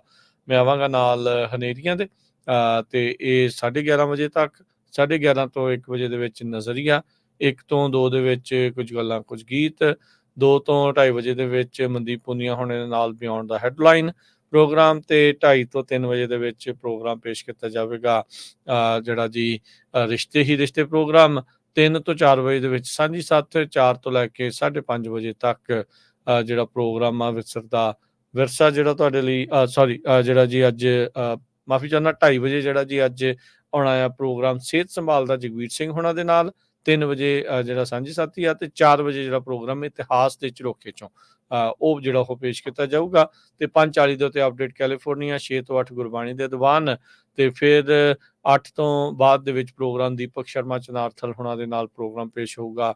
ਖਬਰ ਤੇ ਨਜ਼ਰ, ਤੇ ਫਿਰ 9 ਤੋਂ 10 ਵਜੇ ਦੇ ਵਿੱਚ ਪਾਣੀ ਚ ਮਧਾਣੀ ਪ੍ਰੋਗਰਾਮ ਬਾਤਾਂ ਬੁਝਾਰਤਾਂ ਦਾ ਉਹ ਪ੍ਰੋਗਰਾਮ ਹੋਵੇਗਾ। ਤੇ 10 ਵਜੇ ਤੋਂ ਬਾਅਦ ਵੀ ਲਗਾਤਾਰ ਪ੍ਰੋਗਰਾਮ ਜਿਹੜੇ ਉਹ ਚੱਲਦੇ ਰਹਿਣਗੇ। ਹੁਣ ਲੈਂਦੇ ਹਾਂ ਜੀ ਇਜਾਜ਼ਤ, ਮੇਰੇ ਰਾਜਕਨਵੀਰ ਸਿੰਘ ਵੱਲੋਂ ਤੇ ਹਰਜੋਤ ਸਿੰਘ ਵੱਲੋਂ ਸਭ ਨੂੰ ਪਿਆਰ ਸਤਿਕਾਰ ਸੇ ਨਿੱਘੀ ਜਿਹੀ ਸਤਿ ਸ੍ਰੀ ਅਕਾਲ। ਸਤਿ ਸ੍ਰੀ ਅਕਾਲ। ਜਿਹਦੇ ਵਾਸਤੇ ਜੋ ਹੱਸਦੇ ਖੇਡਦੇ ਰਹੋ, ਸੁਣਦੇ ਰਹੋ, ਦੇਖਦੇ ਰਹੋ ਪੰਜਾਬੀ ਰੇਡੀਓ ਯੂਐਸ।